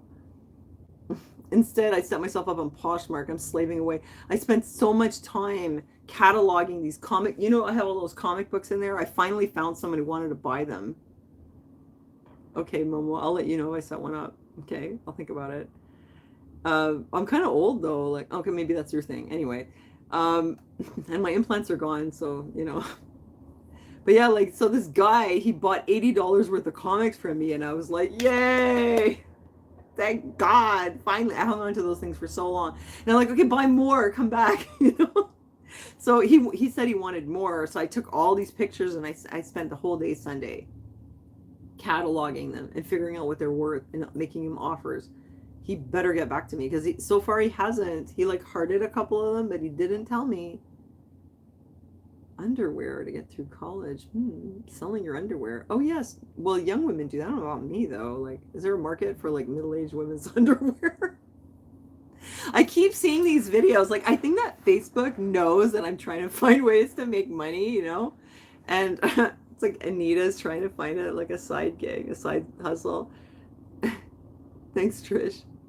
And so Facebook starts feeding me these videos like of this guy who was working at a construction site. He's really fat, this guy, you know, he's like a big, huge guy, right?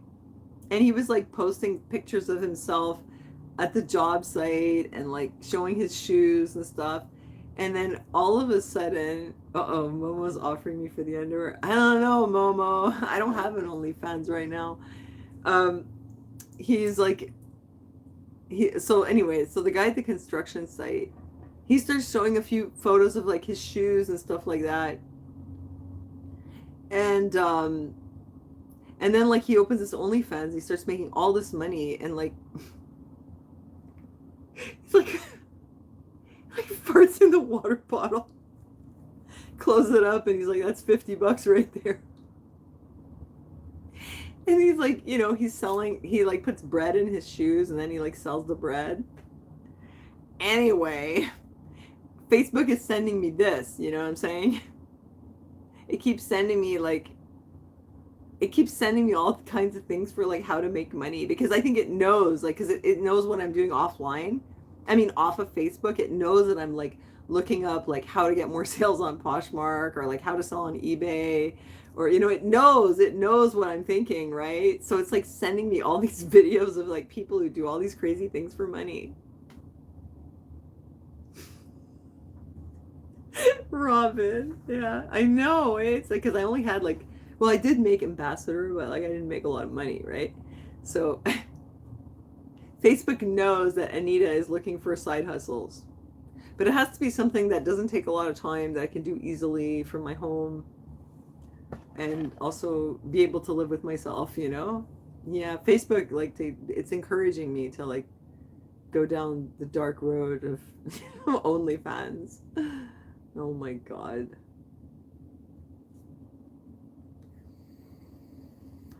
I'm gonna have to do an Anita video update pretty soon. Oh yeah, like there's women who like make a huge business out of that. They like, yeah, like I said, they sell their nail clippings, the toenail clippings, whatever, everything. Okay, Rainbow, bye. It was nice seeing you. Momo really wants me to do it. Oh well, do you like Anita? Anita's looking for sugar daddy. Do you think it would be okay if like if I had an OnlyFans but like I wasn't naked on it, or would that be like wrong? What do you guys think? I don't know, man. I feel like I don't have a problem with people doing it. Like I have like respect, you know. Have I? Okay, yeah. I have friends who do OnlyFans, and I have no issue with that. It's just their thing, and like, you know, it's up to them and their conscience. I don't have any problem with it, but I'm not sure. Like, I'd have to think about it. Like, I don't have any problem with it on one level, but on another level, it's like, well, I don't know. You too, Trish. Yeah, we're all gonna start doing it. Maybe you and me, we could team up. Love says, have you ever thought something in your head, didn't say it out loud or Google it, and then get an ad for it? Yeah, absolutely. Yeah, it really knows.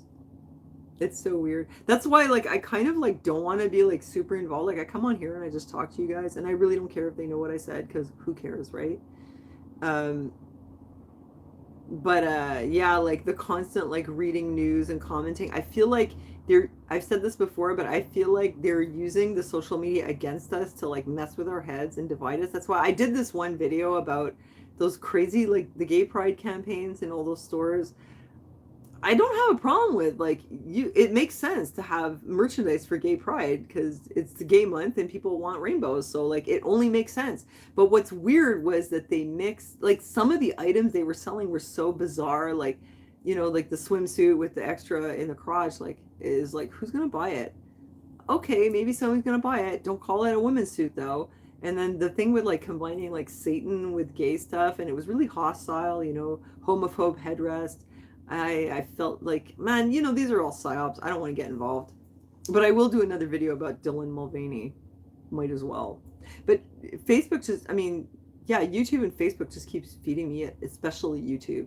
Because I watched a video about intersex. I've watched a couple because I think it's really interesting. And it's a real thing. And because I watch these intersex videos, it feeds me like a zillion. Oh, it's been going on for like 2 or 3 years. It keeps feeding me video. Wait, more than that. It keeps feeding me videos about people and their transitions. And it's like, listen, there's other stuff about, you know, and going on in the world. Hey, September. I'm happy I stayed on here this long now because now I get to see you. Hi. Hope you're doing well. We could talk about being feral women. I don't know if I'm feral. I think I'm pretty like domesticated. Yeah, it's all divide and conquer. The Art of War, I haven't read it, but I know something weird is going on. Like, it's not normal. And the whole thing in the schools, like, I saw another video today. It started out with, like, drag queens reading stories, which is like, okay, that's kind of weird, but, you know. And then they were, like, literally having, like, drag performers doing, like, totally inappropriate twerk dance performances for, like, toddlers. It's crazy. It's like the last days of the Roman Empire or something. So, I mean, there's a line to be drawn somewhere. Oh, you like dressing 40s retro? Yeah, you should make an OnlyFans for that. Oh my God, can you imagine how sexy where you like take your gloves off like one finger at a time? Yeah, no, something really weird is going on. I think the goal is to just make everybody crazy. That's why I stopped. I don't want to talk about it anymore. Have I gone to Pride Parade? Yeah, I have. I used to go. Like I used to actually. I think when Gunnar was little, I went to all the parades because my parents never took me to parades because they were European and they didn't do like North American stuff. Um, you always get the wait. Robin always gets the ads on YouTube saying, "Take this quiz, are you gay?" Oh my God. But like, what's the big deal? Okay. But wait, you asked me about the Pride Parade. I used to go. Well, when I was younger, I used to go because it was a big party and they play all the good music. I did used to take Gunnar to all the parades, and I took him to a Pride Parade. I remember it was on a Sunday, and somebody asked me, "Are you coming to church?" And I was like, "No, it's a Pride Parade today." It's like, I'm not going to church because I'm going to the Pride Parade. That's normal. Oh, I can only imagine what that sounded like to them. They're like, "Oh my God, Sonia's a sinner." I didn't realize, you know.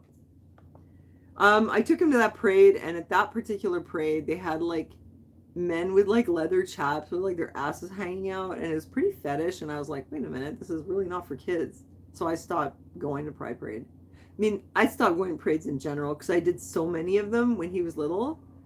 I think I like overdosed on parades.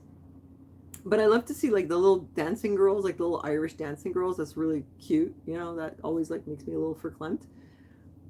Gay pride, I thought it would be fun, but I like the music, you know, but I don't really care. I mean, oh my God. One of these days I'm gonna have to tell you about what I did in the 90s. Let's just say I partied in the village quite a bit.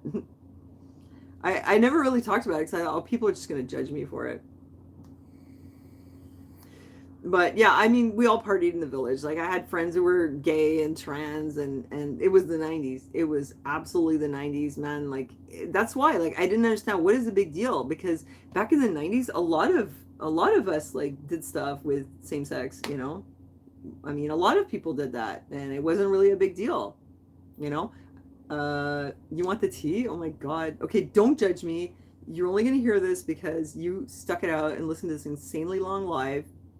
But like I had a girlfriend in the 90s at one point. Boom, like the bomb drops. Yeah, and she was really, really cute. And I loved her very much. I mean, a girlfriend, but we weren't like doing like, we weren't having like gay sex or anything like that. We used to just kiss, you know? Because we used to party in the village. I had one friend who was a straight man, and he used to cross dress, and we used to dress him up, and we thought it was great fun. And there was no talk about all the stuff that they talk about now. Okay, we didn't talk about it. There was no social media. We loved dressing him up in drag. We thought it was hilarious because he really looked like a girl, you know. So we used to put makeup on him and dress him up, and we'd go down to the village, and oops, it almost cut out. Government doesn't want me to tell you.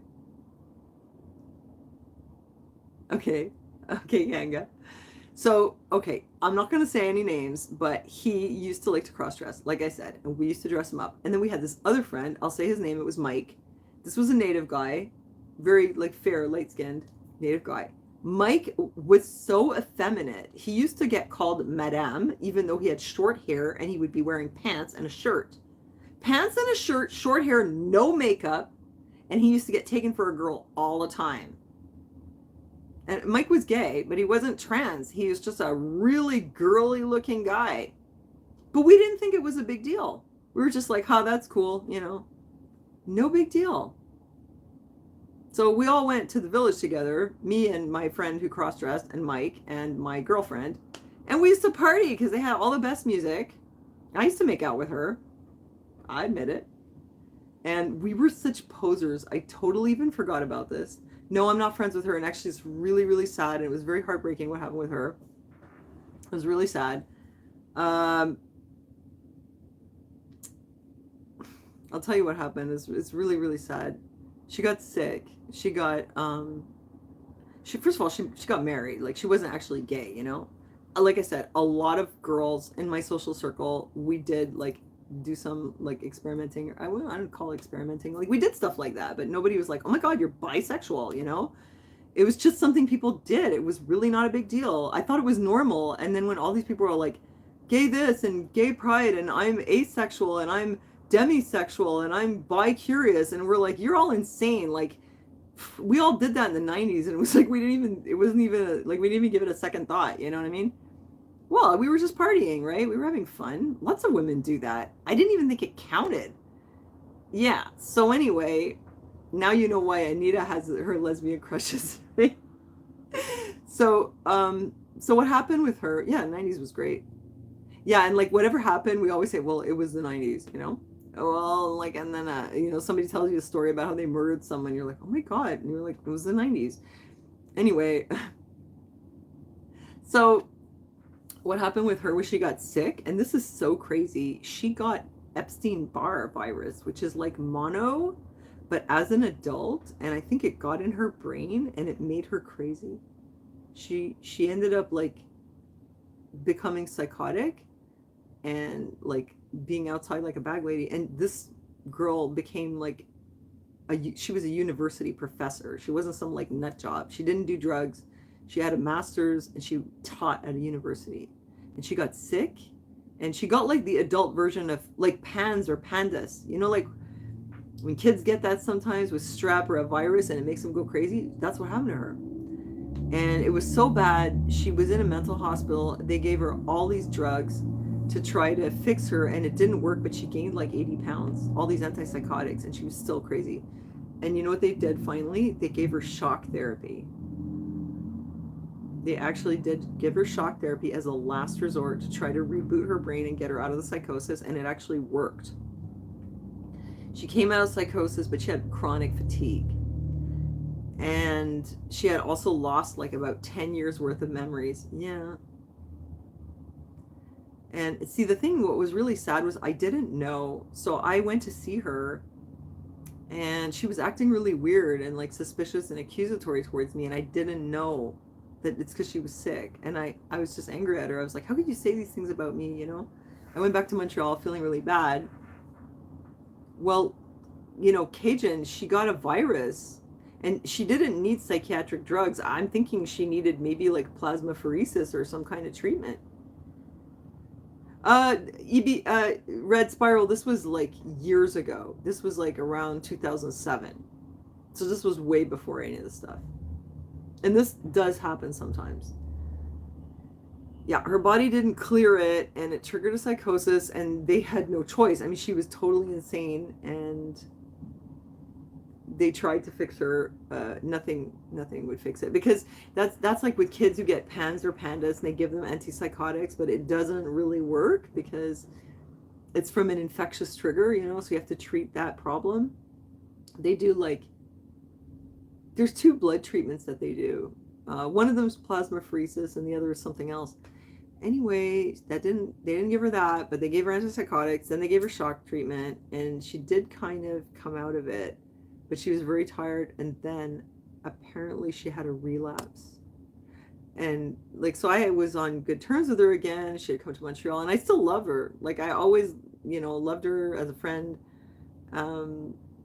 But anyway, she came to Montreal, and I saw her a few years ago, and she told me about what happened, and she went back to Toronto. And then we were like friends on Facebook. And then all of a sudden she like blocked me. And I thought, what? Did I post something about Trump, And then I heard from a friend that like she had a relapse with her psychosis. Oh, really? You did, Red Spiral? That's scary. That's awful. I'm glad you survived. Well, anyway, I mean, they didn't know what else to do to her, And it did work for a while. It worked for about 10 years, But anyway, she had a relapse with that during the pandemic, and nobody really knows what happened. Like, she just sort of disappeared. Her husband never like updated anyone. She's not anywhere online, and what I heard like through the rumor mill was that it was something like this had come back. That's what happened with her. Unfortunately, is really sad. But I was going to tell you what I did with my girlfriend back in the 90s, okay? Because we were talking about all this stuff with like the drag queens and all this. So I went to the Pride Parade, with Gunnar, and I saw like, oh, that's fetish gear. Like, that's inappropriate. But in the 90s, I didn't even remember doing this. Yeah, I don't know if she's okay. I don't know. But I had to get over it because I was already like pretty heartbroken about it. And I can't talk to her. So I don't know. Yeah. So like, apparently, I don't remember this. Okay. Hold on a second. There was this club. I can't remember the name of it, but it had like a round front window. My friend remembers the name. I don't remember it. He mentioned it. They used to have a fetish night, and we used to go with my friend who cross-dresses and my girlfriend and my friend Mike, who looked like a girl, right? Naturally, who was gay. We used to go to this club, and my friend said, you were such posers that I don't have like fetishes for like, latex and all these kind of things or whatever. But we used to dress in the fetish gear and put like a collar, like a slave collar or something. And I don't remember if it was me who wore it or it was my girlfriend who wore it. One of us was pulling the other one around with a collar. Like, we were total posers because we weren't even into that. So crazy. And I was like, oh my God, now I remember. Oh my God, the 90s. That's what we did for entertainment. Oh, let's go party in the village. We'll like pose as like a fetish couple. We totally did. I had that suit for a long time. It was like a little like, what's that material? It looks it wasn't like, not rubber. I don't think it was latex. I don't know. It was one of these like slick looking little sort of like corset-y bodysuit. And I probably had like fishnet, garter stockings and some kind of like really fancy shoes. And maybe like a really tiny little skirt or some jeans or something. And the slave collar. Oh my God. And I'm so not into that. Vinyl. Yeah, maybe it was vinyl. Yeah, I think so. Oh my God. Yeah. Because the fetish clubs had like the best music. Polyurethane. No, I don't think it was polyurethane. I think it was vinyl. No, it wasn't pleather. Yeah, I think Love. Yeah, you got it, was vinyl. So man, yeah, like we totally partied in the village. We did all that stuff. And we were total posers, at least me and my girlfriend, But I did consider her my girlfriend, even though we never like went all the way or nothing. I did consider her my girlfriend. And the crazy thing was, when I started dating my boyfriend Chris, and then I used to still kiss her sometimes, and he'd get jealous, and I'd be like, what? It's a girl, like it doesn't count. Yeah, I'm a retired degenerate. I'm a reformed degenerate. Well, we were young, we partied, right? I tell you, it was normal. Yeah, and I couldn't understand why my boyfriend didn't like when I kissed her. I was like, why?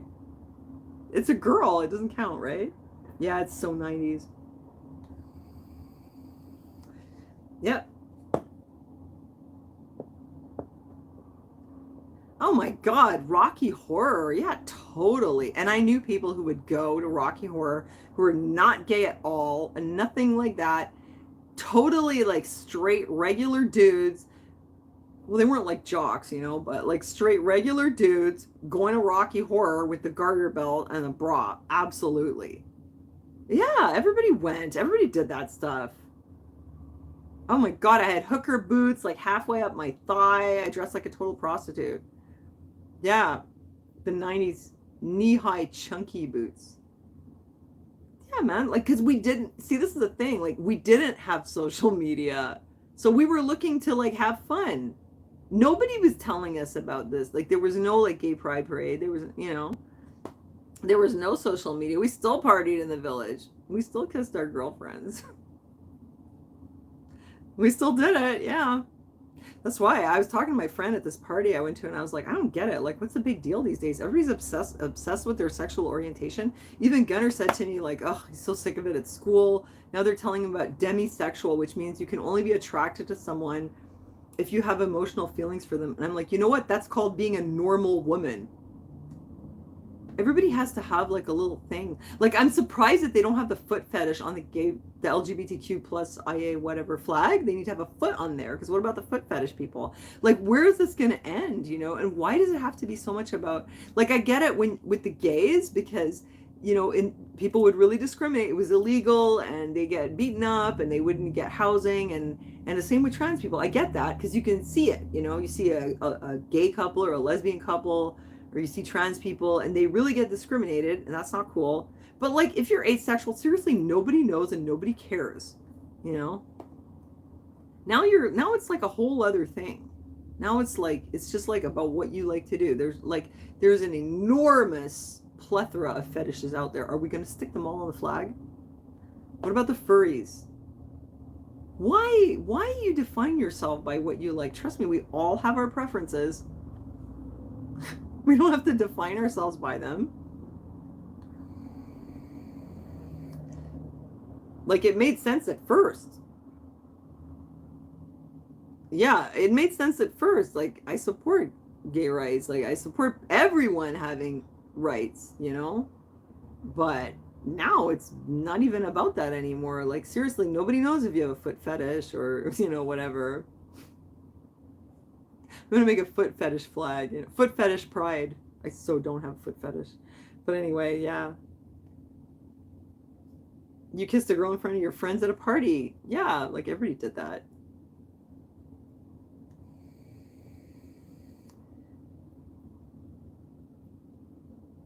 But I mean, really, it went from being like celebrating civil rights for people who had been denied civil rights to celebrating basing your identity on your sexual preferences. That's not the same thing. It's bizarre. And I have gay friends, and they're not like that. They're just regular people. I've said this before. Edgy, coming of age. No, Anita doesn't have a foot fetish. Oh my God.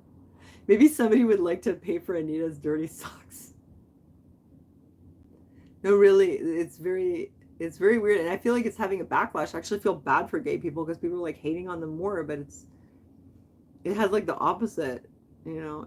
I mean, this whole thing with Dylan Mulvaney, like, it's so ridiculous, you know. He just needs more attention. Now he's a lesbian. Exactly. You have gay friends, Candy, right? They're nothing like that. They're just regular people. I mean, I have like my friend Francois. He moved to Panama, by the way. He's a little fruity, you know, but nothing like, not like a TikTok person or anything like that.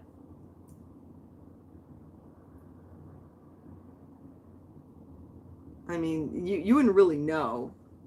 And I have a neighbor, my neighbor just down the hall. She's a trans girl. She's just a regular person. She looks normal. Like, talk to her. She's not all like, she's not like Dylan Mulvaney at all. She actually comes across like a female, like just a regular female. Not, it's not, you know, like you see these people who get a lot of attention. They're very campy. They're like, first day of being a girl, and it's like an exaggeration of women. She's just like a regular woman. You know, so it's kind of weird. It's actually promoting a lot of stereotypes. You had a gay male couple friend. One of them used to be a drag queen. Oh, I used to hang out with drag queens all the time. I was going to tell you this, you guys, one of these days I was going to tell you, like, I was very much involved in the gay scene in the 90s. Yeah, I watched Blair White. Yeah, she has a level head. I had so many friends who were drag queens. Well, they weren't like close friends, but, you know, my friend Lisa, we used to call her a fag hag because all her friends were gay. And the gays were very, I told you this, there was a very much crossover between the gay and the rave scene. So I was very involved in the rave scene. So it kind of crossed over to the gay scene because they had all the good music, you know? And they were, I mean, no, the drag queens that I knew at the time, yeah, they were pretty theatrical, and they had big personalities even outside of drag, but they were like regular people. They weren't like Dylan Mulvaney, and they, you know, they're just regular people, but they had a good sense of humor, and they were a bit theatrical, you know. But I'm a bit theatrical too, and I'm not a drag queen.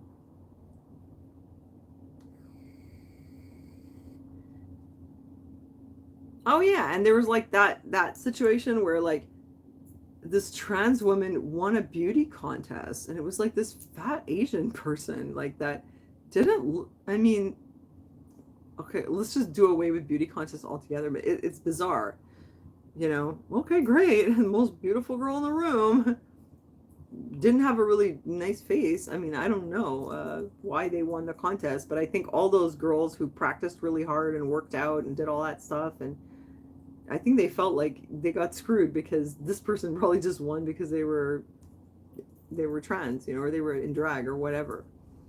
It's gotten bizarre, but I don't like to get into it too much. All I can say is we did all this in the 90s.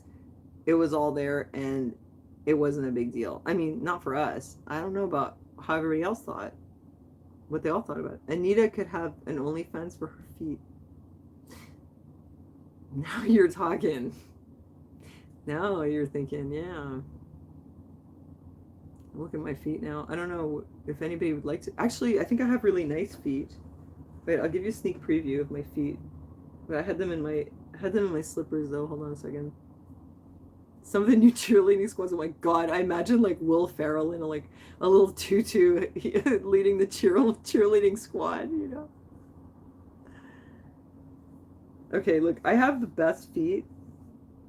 I hope they're not too dirty. They were in my slippers for a very long time. Okay, tell me if you think you want to see them. They're only feet. Wait, is YouTube gonna think that it's not like anything like that. I mean, I don't want to show you my feet if YouTube's gonna like take me down after.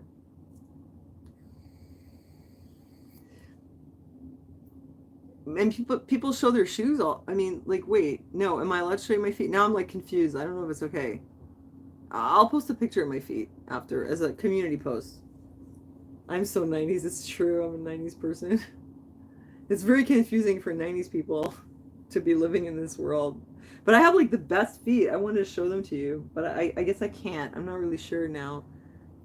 I mean, I know that if I was a trans man, I could show you my chest. They're not going to take me down? I don't know, like I'm confused now, I don't know. I'll do a post sometime. I'll show you my foot. Wait a minute, people do pedicures all the time. I don't know, I'm confused. I don't understand. I'm scared now.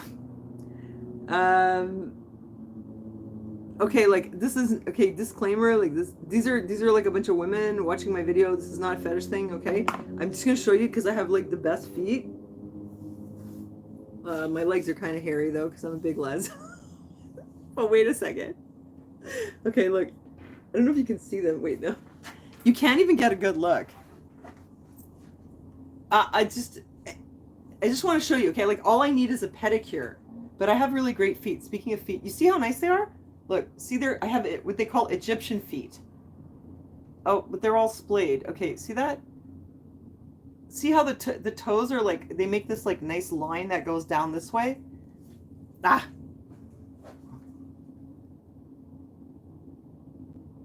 Did you see my feet?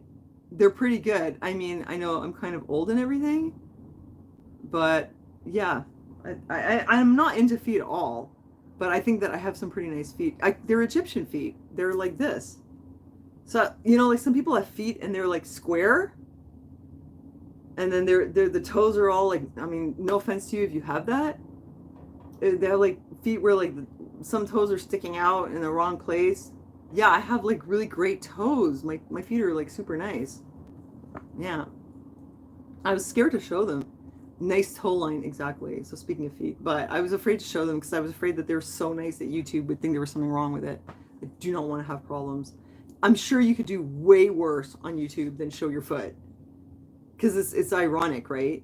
You could show your chest if you're a trans man, but you don't show your foot if you're me because you get in trouble.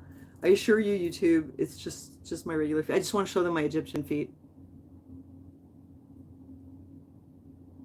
I'd like to show you my Egyptian feet again. They're like the best. I'll make a post and I'll show you my Egyptian feet. And tell me if I should like get pedicures and like do something with my feet, you know? I have some really nice shoes too. Oh, yeah, most people, like, one of the toes is longer than the first one, or they're, like, straight across. My son they're called German feet, when they're like this, you know, where, like, the toes go, like, straight across like that. That's German feet. And when the second one comes up, I think it's Celtic feet. And then there's something else where, like, one of these comes up, but mine are Egyptian feet, where they're like this. Barbie doll feet? That's cute. Yeah, it's very common for one of the other toes to be longer. I should have been a foot model.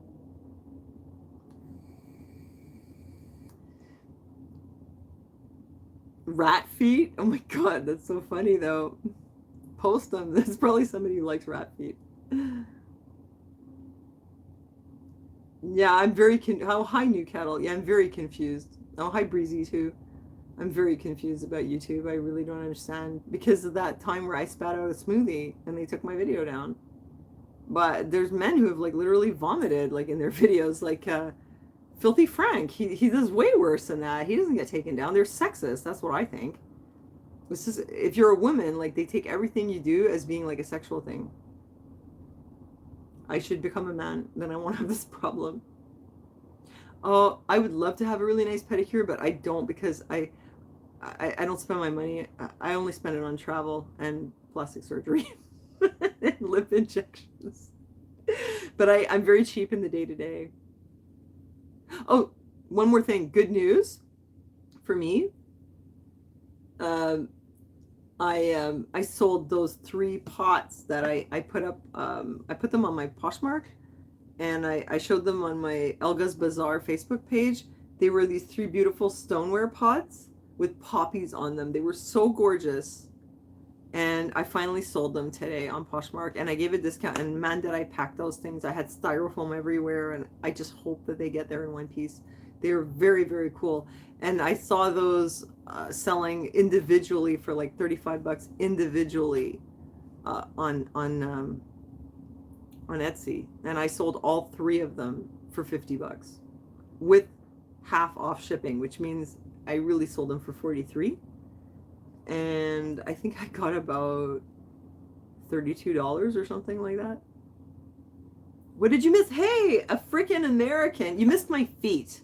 We were talking about feet, and I was saying I think I have like the nicest feet. Look, I'll show you my feet again, but it's hard to show you. We were talking about the 90s and all the things we did, and my girlfriend. Full disclosure. But my feet. They're all red though, but you see, like I have like really nice toes. They're all like in a nice line. They're called Egyptian feet. Wait, I'll show you my Egyptian feet one more time because you didn't see them. I know my lives are insane though. Look how perfect they are. But my toes keep splaying. I don't know why. But anyway, yeah, I have Egyptian feet and I'm very proud of them. And I'm going to wear some very nice sandals. I got some gorgeous sandals at the thrift store. And I sold my pottery. My stoneware. Yeah. And honestly, I'm glad because it took up a lot of space. I didn't get a lot of money out of it, but I mean, I got more than I paid for, you know? So that's cool. But I think they're going to really enjoy it. It's kind of like, I feel like I'm finding these treasures so that someone else can find them more easily for me, you know? But seriously, like when I make a sale on Poshmark, most of the time I make like 15 or 20 bucks profit. That's it. Not much. Plantar fasciitis? You like my feet? Thank you. They're pretty good. We were talking about maybe I should be a foot model. I don't know. I'm trying to make money, you know, trying to make a buck. Anita, like, I just thought of like Anita like, with her millions of harebrained schemes, you know, takes off her shoes. There's like flies everywhere. No, it wasn't a foot show. I don't know how we got on the subject. You know how my lives are like super ADD and they're all over the place? And it's just talk for a really long time. No, we were talking about like the gay pride, like the flag, and like and now it's like including like all kinds of things that have nothing to do with civil rights, like demisexual and asexual. And I said, what's it going to include next? A foot fetish. And then I was like, oh, speaking of that, I have really great feet, which you've never seen. So I wanted to show you how nice my feet were. That's all. And it wasn't a fetish thing. I have to reassure you because YouTube, I was a bit worried. Oh my God. Yeah, I don't have any issues with my feet. I should probably like take care of them and make them look nice and shave them too. My Egyptian feet, they're so hairy.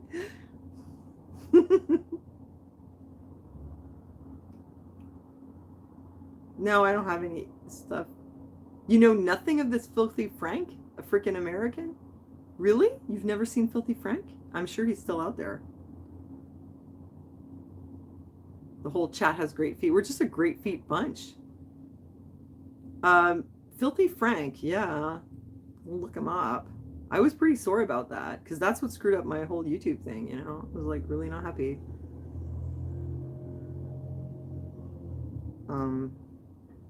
But anyway, I think that YouTube was sexist and they discriminated against me because I'm a woman. Quentin Tarantino would love my feet? Why? What does he do with feet? Does he make movies about them?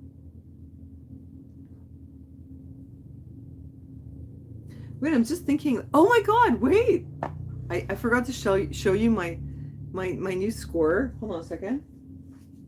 My place is very clean now because I had to like clean everything because my landlord came. I almost wish I could like show you my apartment, what it looks like when it's clean.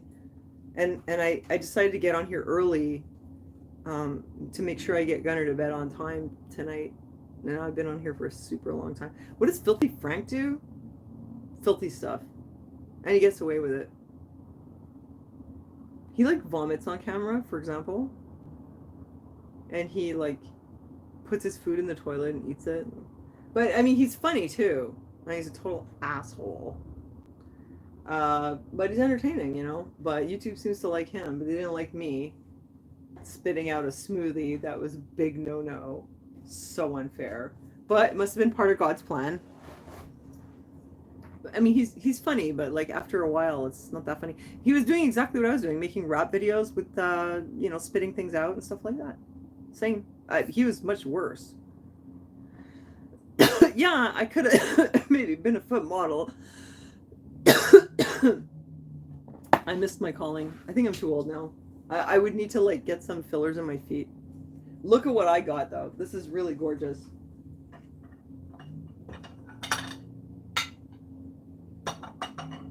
This was my thrift haul of the week. I didn't really buy much. Yeah, I sold those things. So anyway, I found this. Oh my God, look how cute they are.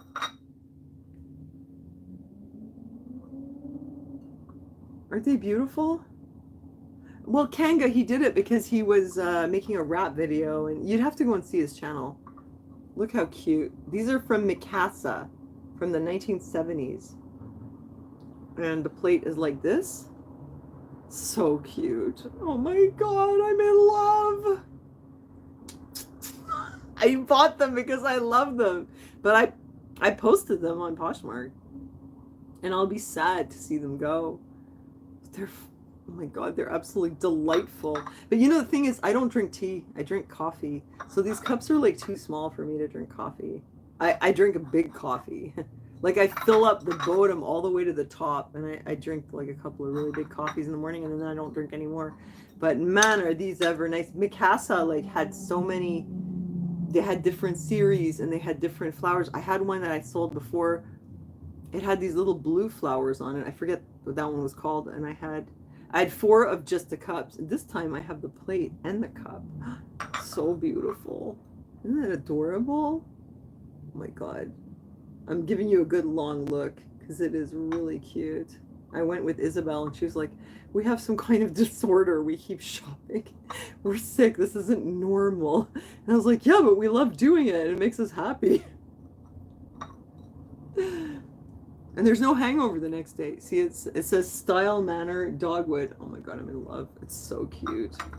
Oh, they're so cute. I'm going to be sad when they go. I feel like I'm sort of foster parenting these cups right now until they find their forever homes. I am reselling. Yeah. I'm reselling, but I only buy things that I really love. Oh my God. I found some really cool clothes too, though. Hold on a second. Let me put this away.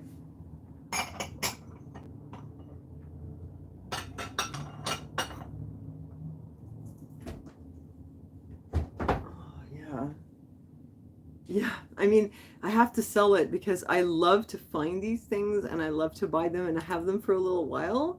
But if I don't sell them, then I'm going to be a hoarder. So I have to sell them. But yeah, I mean, at this point, like I certainly break even between Marketplace and Poshmark. So I figure it's kind of like a hobby that pays for itself, you know? It's not really a big deal, but I want to show you what I found too. Oh my God, it's so cute. And they're all on my Poshmark. Hold on.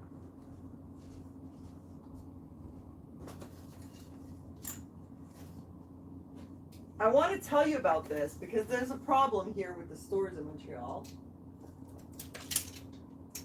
Where are the other two?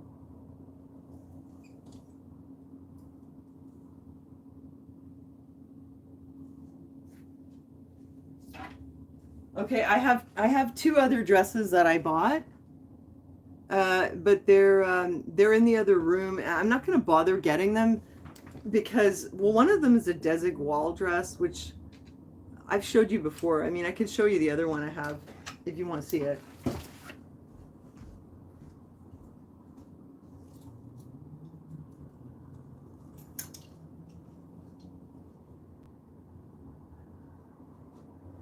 Where's that sweater? I really want to show you this. There's a reason. Wait, where did I put it? Hold on a second.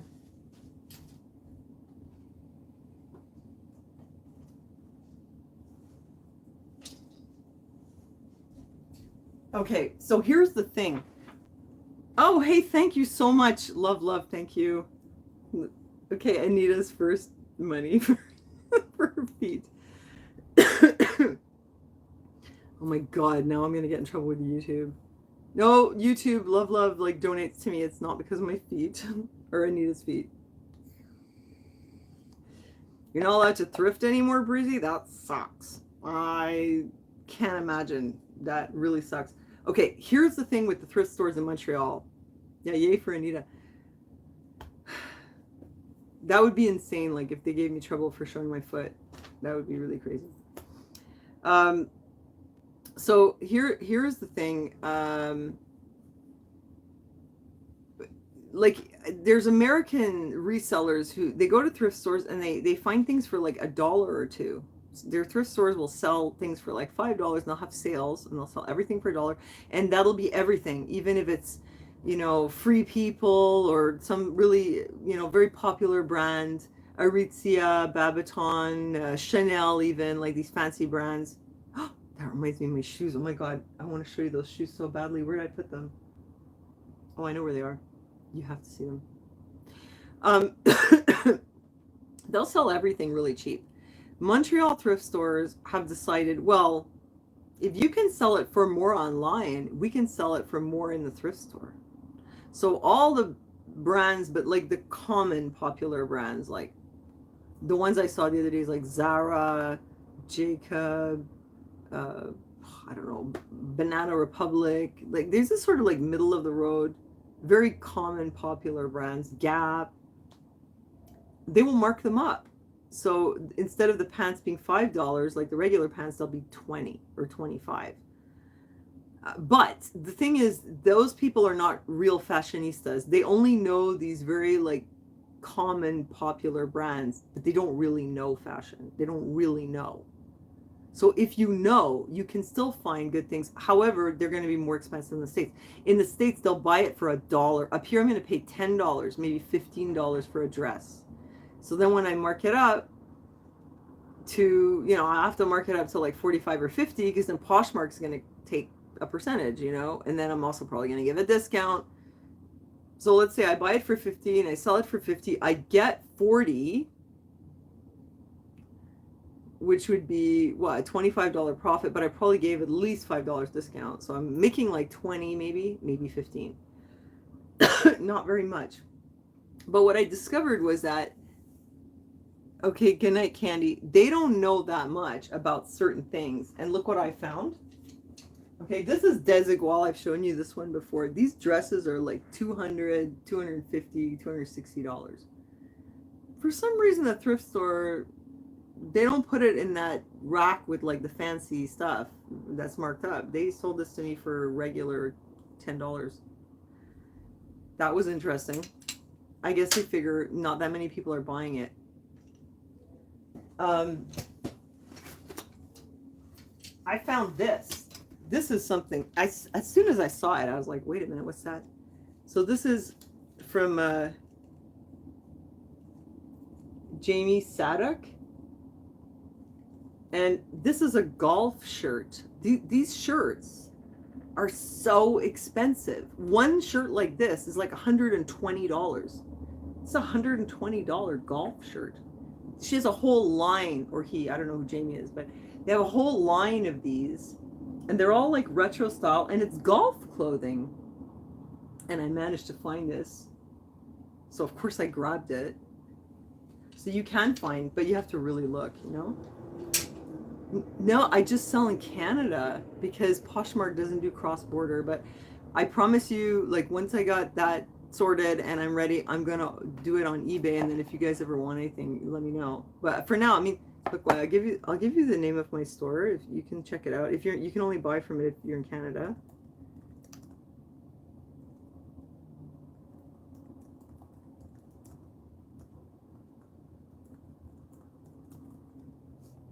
That should be the link. Yeah, most of you guys are in the States, so you can't buy any of the stuff from me. I mean, if you're on Patreon, you want something, I can sell it to you privately. But the shipping is like $25 to the States. 25 Canadian though. Oh, Diesel jeans. Yeah, Diesel, Guess, those brands. They know about those. Okay, so that's Jamie Sadek. Okay, the other one was Desigual. This one is gorgeous. I'm gonna wear it. This is April Cornell. And these are also like very, very expensive dresses. This is a designer, you know? This is like higher up on the food chain than, you know, Gap or whatever they put on their Zara. And this vintage April Cornell. And I love her clothes. This one is, what's this material called? Rayon? Yeah, it's rayon. So it's like this crinkly, it's not like super soft. Very, very nice though. I don't even want to sell it, but I just listed it because, like, I don't know. I need the money and I might have to part with something I really like so that I can keep going to the thrift store, you know? But she does all these gorgeous, not only dresses, but also like table runners and tablecloths and all these nice things with all these beautiful floral patterns, a bit like Laura Ashley kind of. I love this so much. And it's got this little tie and it's so gorgeous. And imagine this was like a nice little pair of white sandals. And I have the sandals actually, look.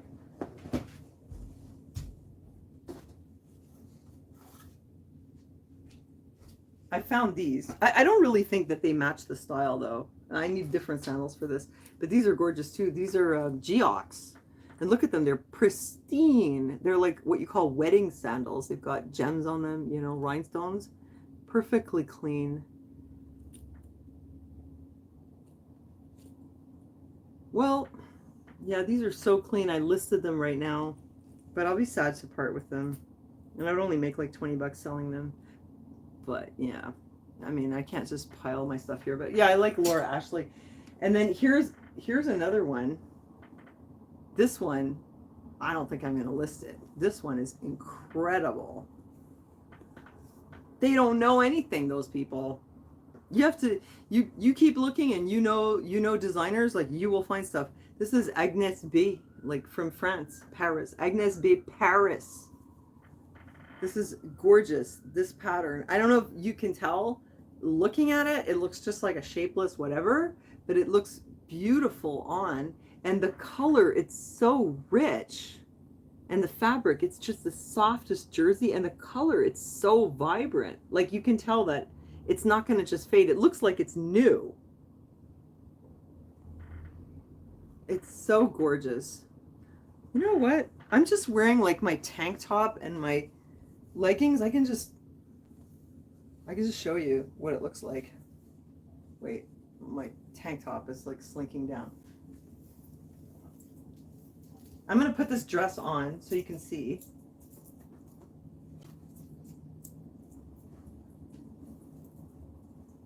I couldn't believe I found this. And it's pretty big. Like, I'm like bordering on being plus size. I'm like a 12, maybe 14, I don't know, something like that. But this is definitely like a big size. And then it has like a little elastic and then it just sort of blouses over like that. See? It looks good, but the color, see, it's like it kind of blouses like that. But look at the color, it's so gorgeous. And it is nice, isn't it? I can't, I mean, I feel like a rich lady in this dress. I feel a bit weird about the waist, like it is kind of weird how it blouses like that, but I mean, you could I guess put the elastic lower, but then it's like a drop waist. That doesn't look good. It's meant to be like this. You think it's flattering? I don't look fat in it. I mean, fatter.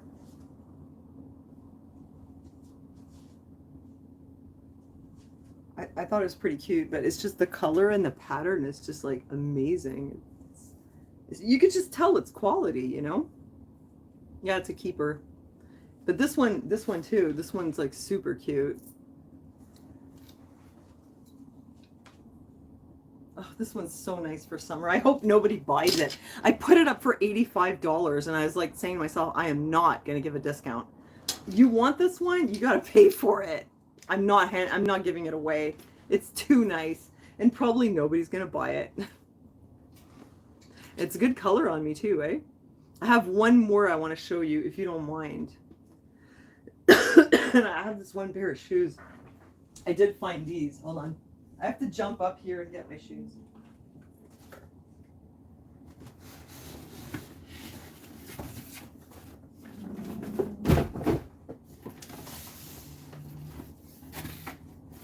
Oh, where are they? They're here. No.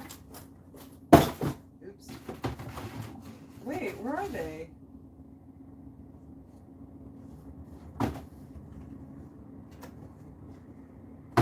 No way. Oh my god, no, I know where they are. Silly me. I put them in a separate box because they're so special. Look what I found. I'm like throwing all my boxes down looking for it.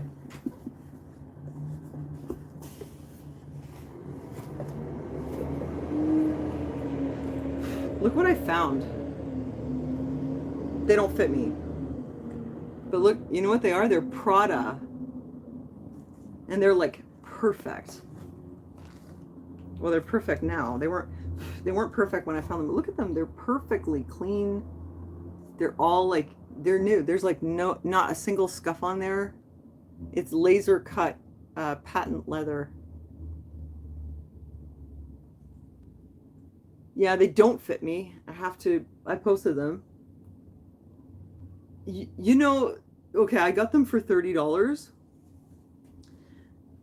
But the reason that they were selling these Prada shoes instead of putting them with like the Adidas, which they resell for $200, is because they had all these black marks inside them. Oh, you saw them, Robin? Aren't they gorgeous? But I restored them. They were sitting there in the thrift store and they looked like they were scuffed, but it wasn't scuff. It was just dirt. But the quality of the patent leather is so high that it doesn't basically scuff. And the dirt that was on there, whereas with other shoes it might really be impossible to get it off, I was able to clean it off with a special like microfiber cloth. And there was paint on these things. And they must have looked at them and like, oh, those shoes are ruined. But I was able to get the paint off. Like literally the patent leather was so good that I could clean it all off. It didn't damage the leather at all. And they were returned to a pristine state, or almost.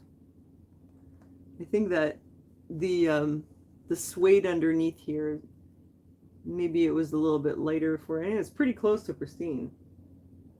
See, like here you can kind of see there's like a little slight mark there, but you probably can't see it. So that's the only thing that I can do is, yeah, they go with my bracelet, my gypsy bracelets.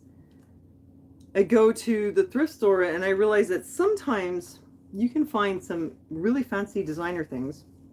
I mean, these are like $500 shoes. Because they think that they're damaged, they're selling them for something affordable. Yeah, so I found those, and I found this great Agnes Bay dress and the April Cornell, and like I have my eye out. And I also found this. It's called Molly Bracken. Oops. And it's very, you know, very preppy, like very conservative, but I like that. It's so cute.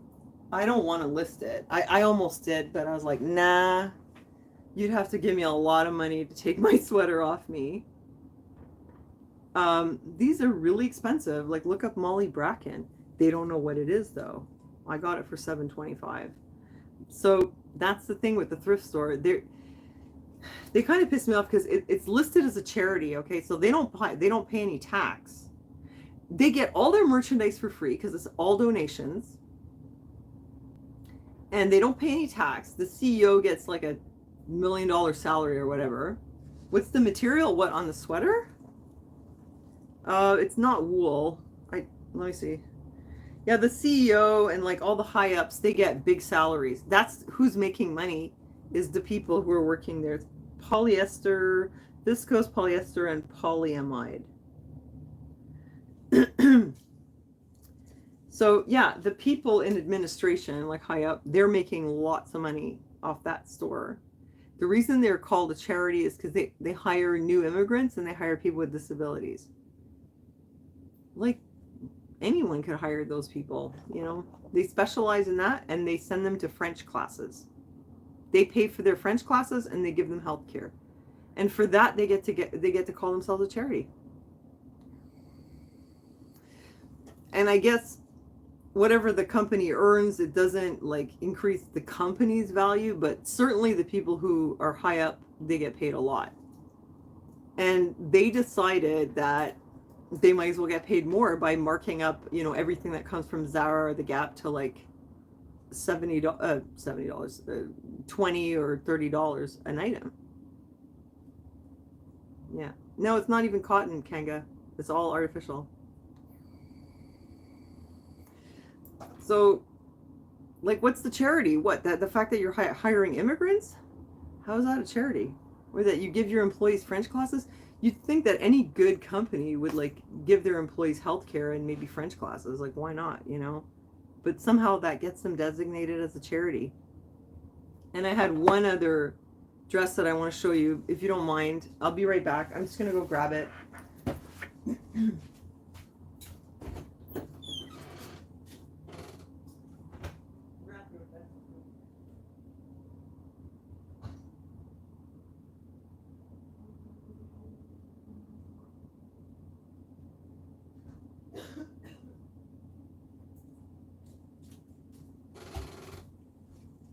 I did find this.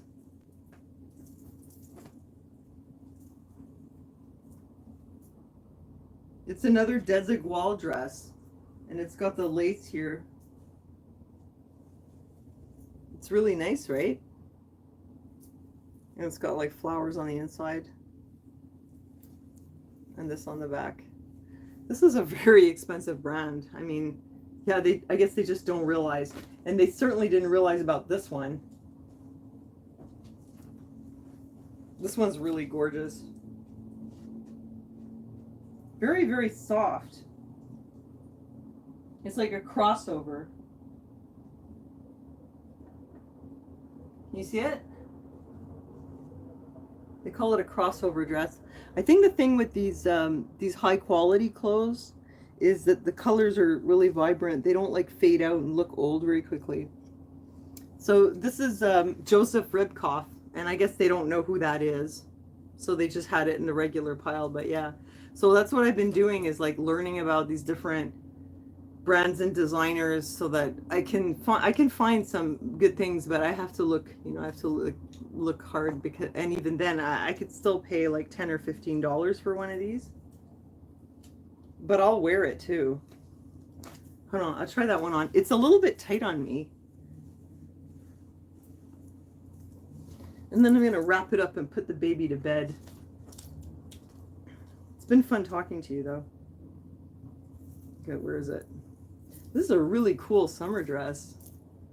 It is. I did list it, and I didn't ask that much. I asked like $55. I mean, you see these on eBay all the time for anywhere from like $55 to $80.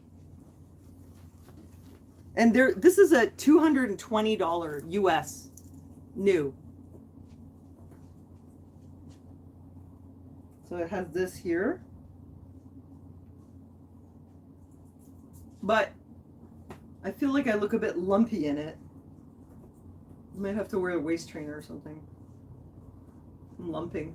It's a bit too clingy for me here. Like, I prefer when it's a bit flared, you know? But yeah. It's just, I have to fix it so that I don't look so lumpy. What do you think? It's just here. You like it? You don't find I look lumpy in it? It's got this like sort of bunching here. It's meant to be like that. It's meant to be like sort of like a loosely draped. But I like the way it drapes and then it has like a second layer, you know? You think it looks good, you guys? Yeah, the colors are good, eh? Yeah, I should wear like a shapewear underneath. Yeah, really nice colors. Yeah, you're right. I could just put... I need to get a better corset. Oh, thank you, a freaking American. The blue one is really nice too. I need to get myself like a really nice waist trainer, like a comfortable one that I can wear because I don't want to wear that one anymore. I hate it. It's too chunky. It's a bit lumpy, eh? Okay, well, thanks for your honesty. I just need shapewear. Oh, if the design is too busy, it's impossible to see any lumps. I'm not used to wearing tight clothing. Like, I'll wear things that are fitted here, but loose underneath, and I have usually like a cardigan or something. I don't usually wear clothes that are like super, super tight. I'll give you another look, though. I mean, it is comfortable, though. It's comfortable. Anyway. You got a message about leaving a message? I don't understand, Cajun. You don't like the tight dresses? Yeah? Easter dress. Well, anyway, I did get it, and I did list it. It is a really great print. I think I'd have to lose like 10 pounds for it to look really like good on me, you know, but it's okay. Yeah, you know what? Like I was kind of in a rush. Like my parking was running out. So I saw it and I was like, oh, that looks good. And I was like, yeah, it looks big enough. I'm sure it's fine because it looks really big here and it's okay. But then, yeah, when I put it on, it was like, it's a bit lumpy. But anyway, it's still Joseph Ribkoff and I can still list it too. So those are my finds for the week. So that's my strategy now. But I'm looking for a better thrift store. Yeah, I'm gaining knowledge. Exactly. I want to put this one on. I'm learning like a lot more about like the different designers that I like, and yeah, estate sales. That's a good idea. And I'm finding like a hack for like how to find good stuff in the thrift store, even though they're like that. I almost wore this today. I gotta show you this one, and then I should really go. This is like the longest live I've ever done. Oh, this one's so cute. Yeah, I'm gonna check out a different thrift store. I think it's called Chic Prix. Because everyone goes to Renaissance. Look how cute it is. I love this. This is so much more me. I think Aaron would say that it was frumpy. See, Robin, why I like the dress that I bought off you? See the similarity? It's got that like Little House on the Prairie kind of look. I mean, it gives me a totally different look altogether. I sure love this one though. It's so cute. It's a bit tight though when I do that thing in the back. You can do it in the front too, but I feel like it looks a bit pregnant. This one's your favorite? It doesn't work, eh, in the front? No, that looks terrible. But the cool thing is this has buttons and you can remove it. You don't have to keep it if it... Yeah, in the back? Okay, Bella. I'm going to put the tie in the back. I love this one. It's so cute. It's like nice for a little date night. This one makes me feel like vacation clothes, you know? Like something really breezy that you can wear like walking on the beach. You know, it's just like a really light little cover up. I love this one so much. I put it up for $85. I'm not giving discounts because I don't want it to sell. I don't really care. I'll happily keep it. Plus, I listed some of my dresses that I bought before I was reselling. Oh, lots of estate sales. Oh, you're right. Oh my God. Yeah, on the bright side. So many people are, you know, making it to the other side and leaving all their clothes behind. Oh, my day 18,832 of being a girl is in your feed. Oh yeah. Yeah, I was inspired for that one. I had some other ideas for things I wanted to do, but I don't know. I'm tired a lot. I feel like energized now talking to you guys.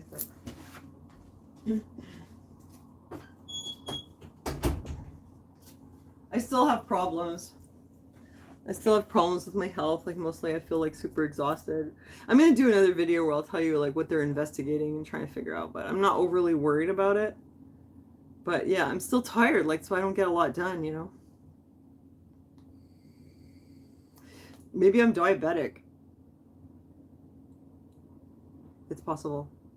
You know, the thing with diabetes is they're always like, you need to lose weight. But it's like, you know, actually I'm realizing that like once something goes wrong with your blood sugar mechanism, it's really hard to lose weight. It's like it makes you get fat, you know? Well, the estrogel that I put on my skin, that can like destabilize your blood sugar, so maybe it's the estrogel. But I don't know. Breezy, do it. Resell. Oh, it's not hard though. You can open on Poshmark. Wait, I could even use the code. I'll give you this code. Use this. Use the code Elga's Bazaar when you sign up for Poshmark. You're going to get $15 store credit that you can use to shop. Yes, do it, girl. You just take a picture of your thing and you upload the picture, you write a little description. It's very, very easy. You know how I sell? For clothes, this is what I use. I have those like big freezer bags like this. Look, I'll show you.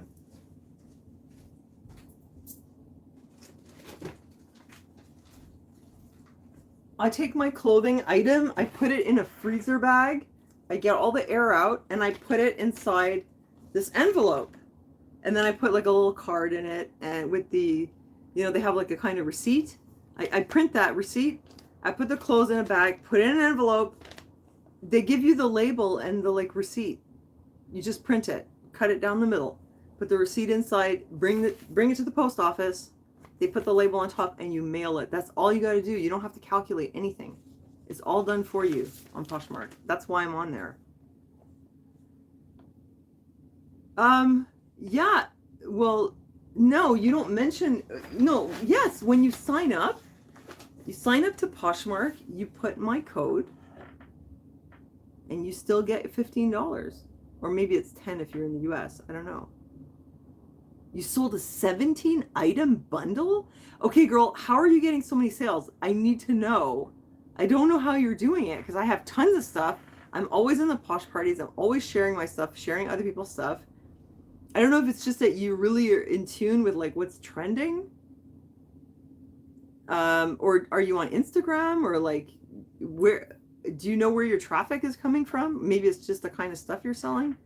If that's the case, well then I can't do better because mostly it's my mom's stuff on there. What is it how are you getting so many sales? I have 20 so far.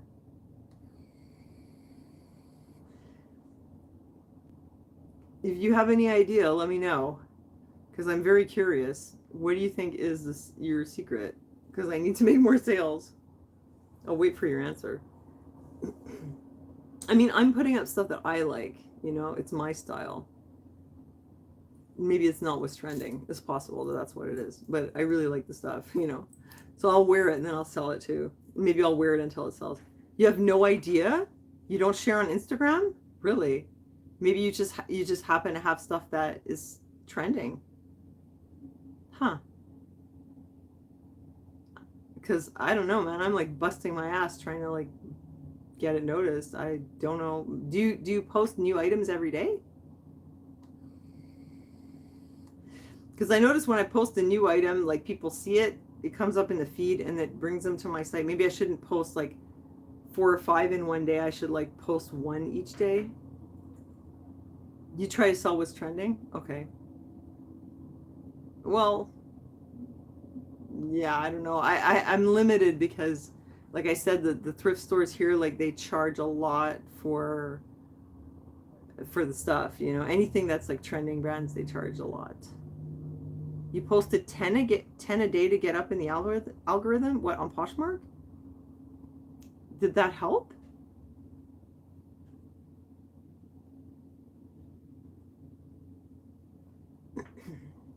Oh, on eBay. Oh, interesting. So you post 10 a day and that helps?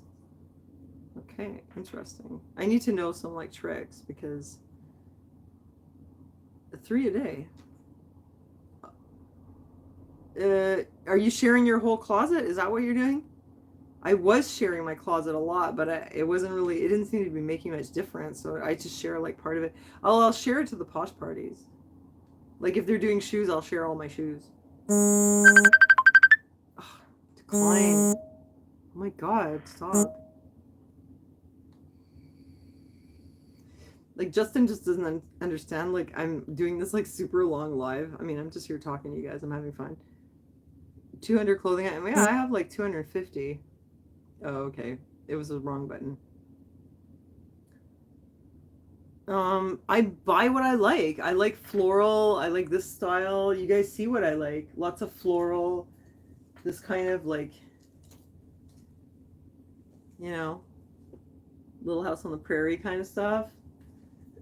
And I like the this kind of funky stuff too. It's kind of retro. I mean, that's what I like. I like colorful floral and vintage and retro. You know. If you have any more tips for me, Robin, let me know. Tell me if do you share your closet several times a day? You have to share the whole closet. Is that what you're doing? Oh my God. I will share the whole closet. I'll share all 250 items. I will do it. Puts it at the top of the feed. Okay, so the feed that you see, if you share your whole closet, then my Poshmark name, here, I'll give it to you. Elga's Bazaar. So you share your whole closet every day. That's what you're doing. Okay. Are you sharing it to share to your followers? Or are you sharing it in the posh parties? Because I'm going in the posh parties and I'm sharing other people's stuff a lot. And I share my stuff there, but I didn't share everything to the followers. Do it in bulk? How do you do it in bulk? Is there a function where you can do bulk? Because for me, I have 250 items. I have to share each one individually. I'm going to get carpal tunnel syndrome.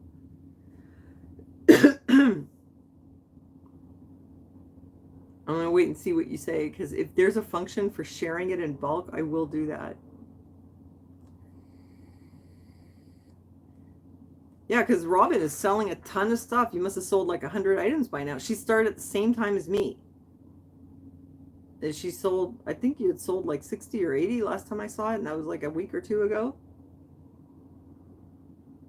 17 items, like that's a lot. Bulk share? Where's bulk share? I never even heard of this before. Thanks for the tip. This is like gold. I need to know this. Bulk share. Yeah, you know yeah, I know my taste and style. Yeah, it's pretty much like if you come to my closet and you like something, you're probably gonna like a lot of things because it's a lot of floral, a lot of fit and flare, a lot of like retro vintage, you know. Yeah, do it. I mean, it's not gonna, you know, it doesn't hurt, and even if it doesn't sell, well, it's just in your closet like it was before. Robin, I need to know how you bulk share. I never heard of this before. I know you can bulk upload, but I don't know how that works.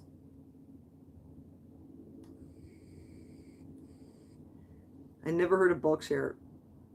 Please give me a tip on how to use it. Or I can Google it too, but it'd be good if you told me a little bit. Yeah, you know your style too, Breezy. Yeah, at a certain point, like you start to really know what you like and what you don't like. Have I ever been scammed? No, you can't really get scammed on Poshmark. I'm doing well. Like, I have really good ratings. My shipping is like super fast. Hi, Veg Remedy. Yeah, my shipping is fast. Everybody's very happy. I just don't get a lot of sales, but I need to have more sales. That's all. So I can buy more stuff because I like shopping. I need to like pay for my hobby. But I only had 20 sales, or maybe 21. But I was very happy to sell the containers, the stoneware containers. I'm waiting to see if Robin's going to tell me how she does a bulk share. But no, they can't really scam you because, like, I think it's possible on eBay because they have this like return policy thing where like people will get it, then they'll apply for a refund. eBay gives them the refund, and then they don't send the item back. It should be the item has been sent back and then you get the refund. But I think on eBay, like, people can get refunded without having sent the item back, and that's the problem. Okay, go to take the wrench. Okay, share to followers. Click share all. Oh, scroll to the bottom. Okay, all right, I'm gonna try that. Thank you very much, because man, I've been like share. Aaron thinks I have a disorder. He's like, you're always on that thing, and I'm like, Aaron, I'm trying to run a business. He's like, he just keeps telling me that I'm like addicted to social media, and I keep trying to get him to understand that there's a reason why I'm doing this. Okay, I'm gonna do that. And how many times a day do you do that? Like 2 or 3 times a day? I don't want to get accused of spamming either.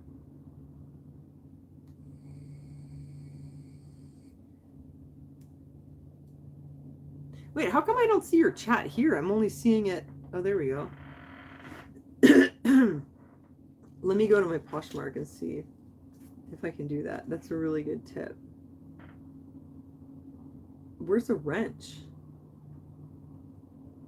Oh, you have to do that on the app. You can't do it on here, I think. Yeah, I think on the desktop, you can't do that. Oh, wait, maybe if I go to my closet. Yeah, Aaron's a cool dude. He is. Oh, there's the wrench. Okay. Share to followers. Oh, cool. Oh, great. Oh my God, you can actually do that. Okay, well, I guess they're not going to accuse me of spamming if I just share the whole thing. Oh, excellent. Thanks. Thanks for the tip, Robin. 48 listings. Okay. Well, that's cool. It's better than oh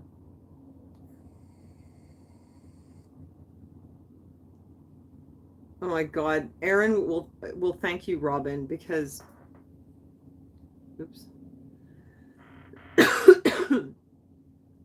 Yeah, Aaron will thank you because I've been on there sharing everything individually, and it's been driving him absolutely crazy. Yeah, that's a really good tip. Thanks, Robin.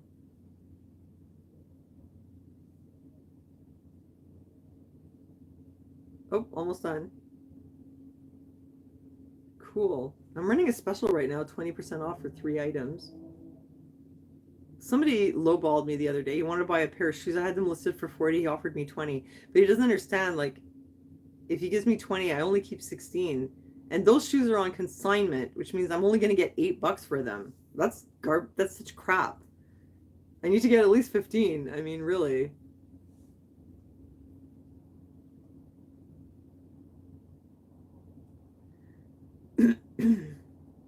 Well, I sent my first fragile item. Hopefully it goes well.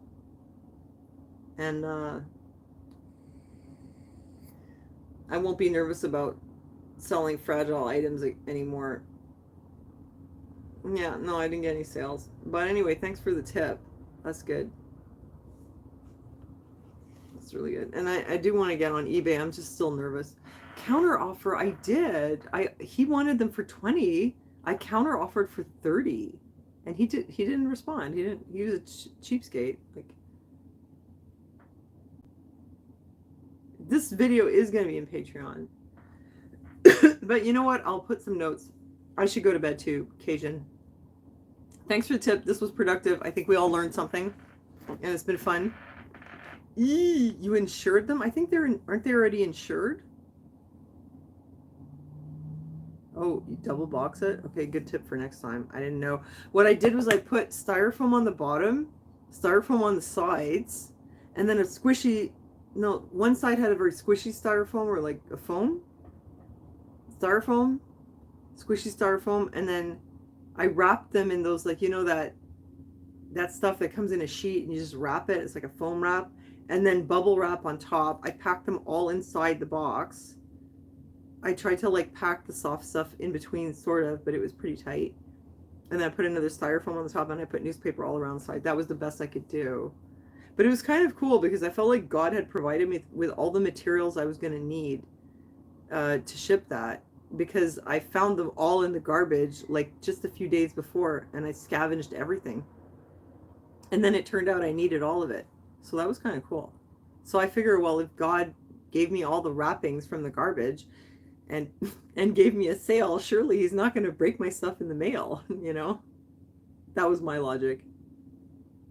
I figure it must have been a blessing. High love is the way. Yeah, I'm interested in that too. Intersect. Yeah, well, it could be. Yeah, maybe it's not that unusual. Um, yeah, that's why YouTube keeps sending me zillions of videos about people transitioning, because I was looking into intersex. It is very interesting. Hi, Lynn. I've been on here for like ever. Bulk offer to likers? You price everything high enough to offer discounts. Okay. I'm confused about that because I see some people who have a lot of sales, they price everything at like $15. I'm like, how do you make any money? I paid $15 for the dress. I can't sell it for $15. That's ridiculous. So, okay, it's kind of hard to know, like, do you price everything really low to get the cheapskates to buy stuff, or do you price it high so then you can make an offer? I'm starting to change my strategy. Like the Joseph Ripkoff dress, I priced it at $55, but honestly, that's like the lowest price that you could sell it for, especially because they're going to take 20%. That's what it sells for on eBay. But I should have priced it at like 65 or something, Oh, live and learn. This one is 85, but I'm not going to sell it. Like seriously, they're going to have to give me 85 if they want this one, because I love it and I want to wear it. Price high. Okay. Maybe I should have priced those Prada shoes higher. I priced them at $120. I could give a discount for like $100. Then I'll get 80, which means I make $50, which would be pretty good. Okay, price high. All right. 30% discount? Shit. That's a lot. Yeah, that would suck. Then I would feel like, I'm giving it away and I'm not making any money. That would suck. Okay, well, I appreciate the tips. I'm going to try that. Because I've tried a lot of different things. I tried pricing it lower, and I couldn't price it too high. Like my Gay Pride Rainbow Thermos, I priced it at $50. I can't really price it higher than that. That's high enough,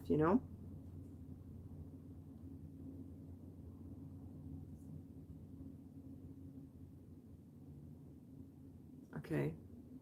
Well, I mean, I do give 20% if people buy 3 items. Yeah, YouTube sends you things you're interested in, but I'm not that interested in watching everybody's transition videos. But what I've learned from it, though, is that most people who transition are just normal people. They're not like TikTok people. That's what I said before. They're just regular people. Because I watched some of them that are not getting like 100,000 views. Just like regular like poor quality, poor audio, like zero production value videos where they talk about transitioning or detransitioning or whatever. And they're just normal people. But I don't want to get into that now, but a lot of the girls say that they were, a lot of the time they have other issues. Squirrel Tribe? Oh, the explant. Oh, yeah. But I don't want to watch any more transition videos. YouTube just keeps feeding them to me. Because the intersex thing was interesting, but I don't want to watch it anymore. I think I'm just only interested in clothes now. Clothes and vintage. I'm going to watch the resellers, Oh, my vape died. I've been talking too long. Okay, well look, I better go because I have to put baby to bed. We have to get some sleep tonight. But it was nice talking to you guys, and I hope you have a good night. And I'll see you soon. No, I can't start over. Sorry, you're gonna have to like rewind it.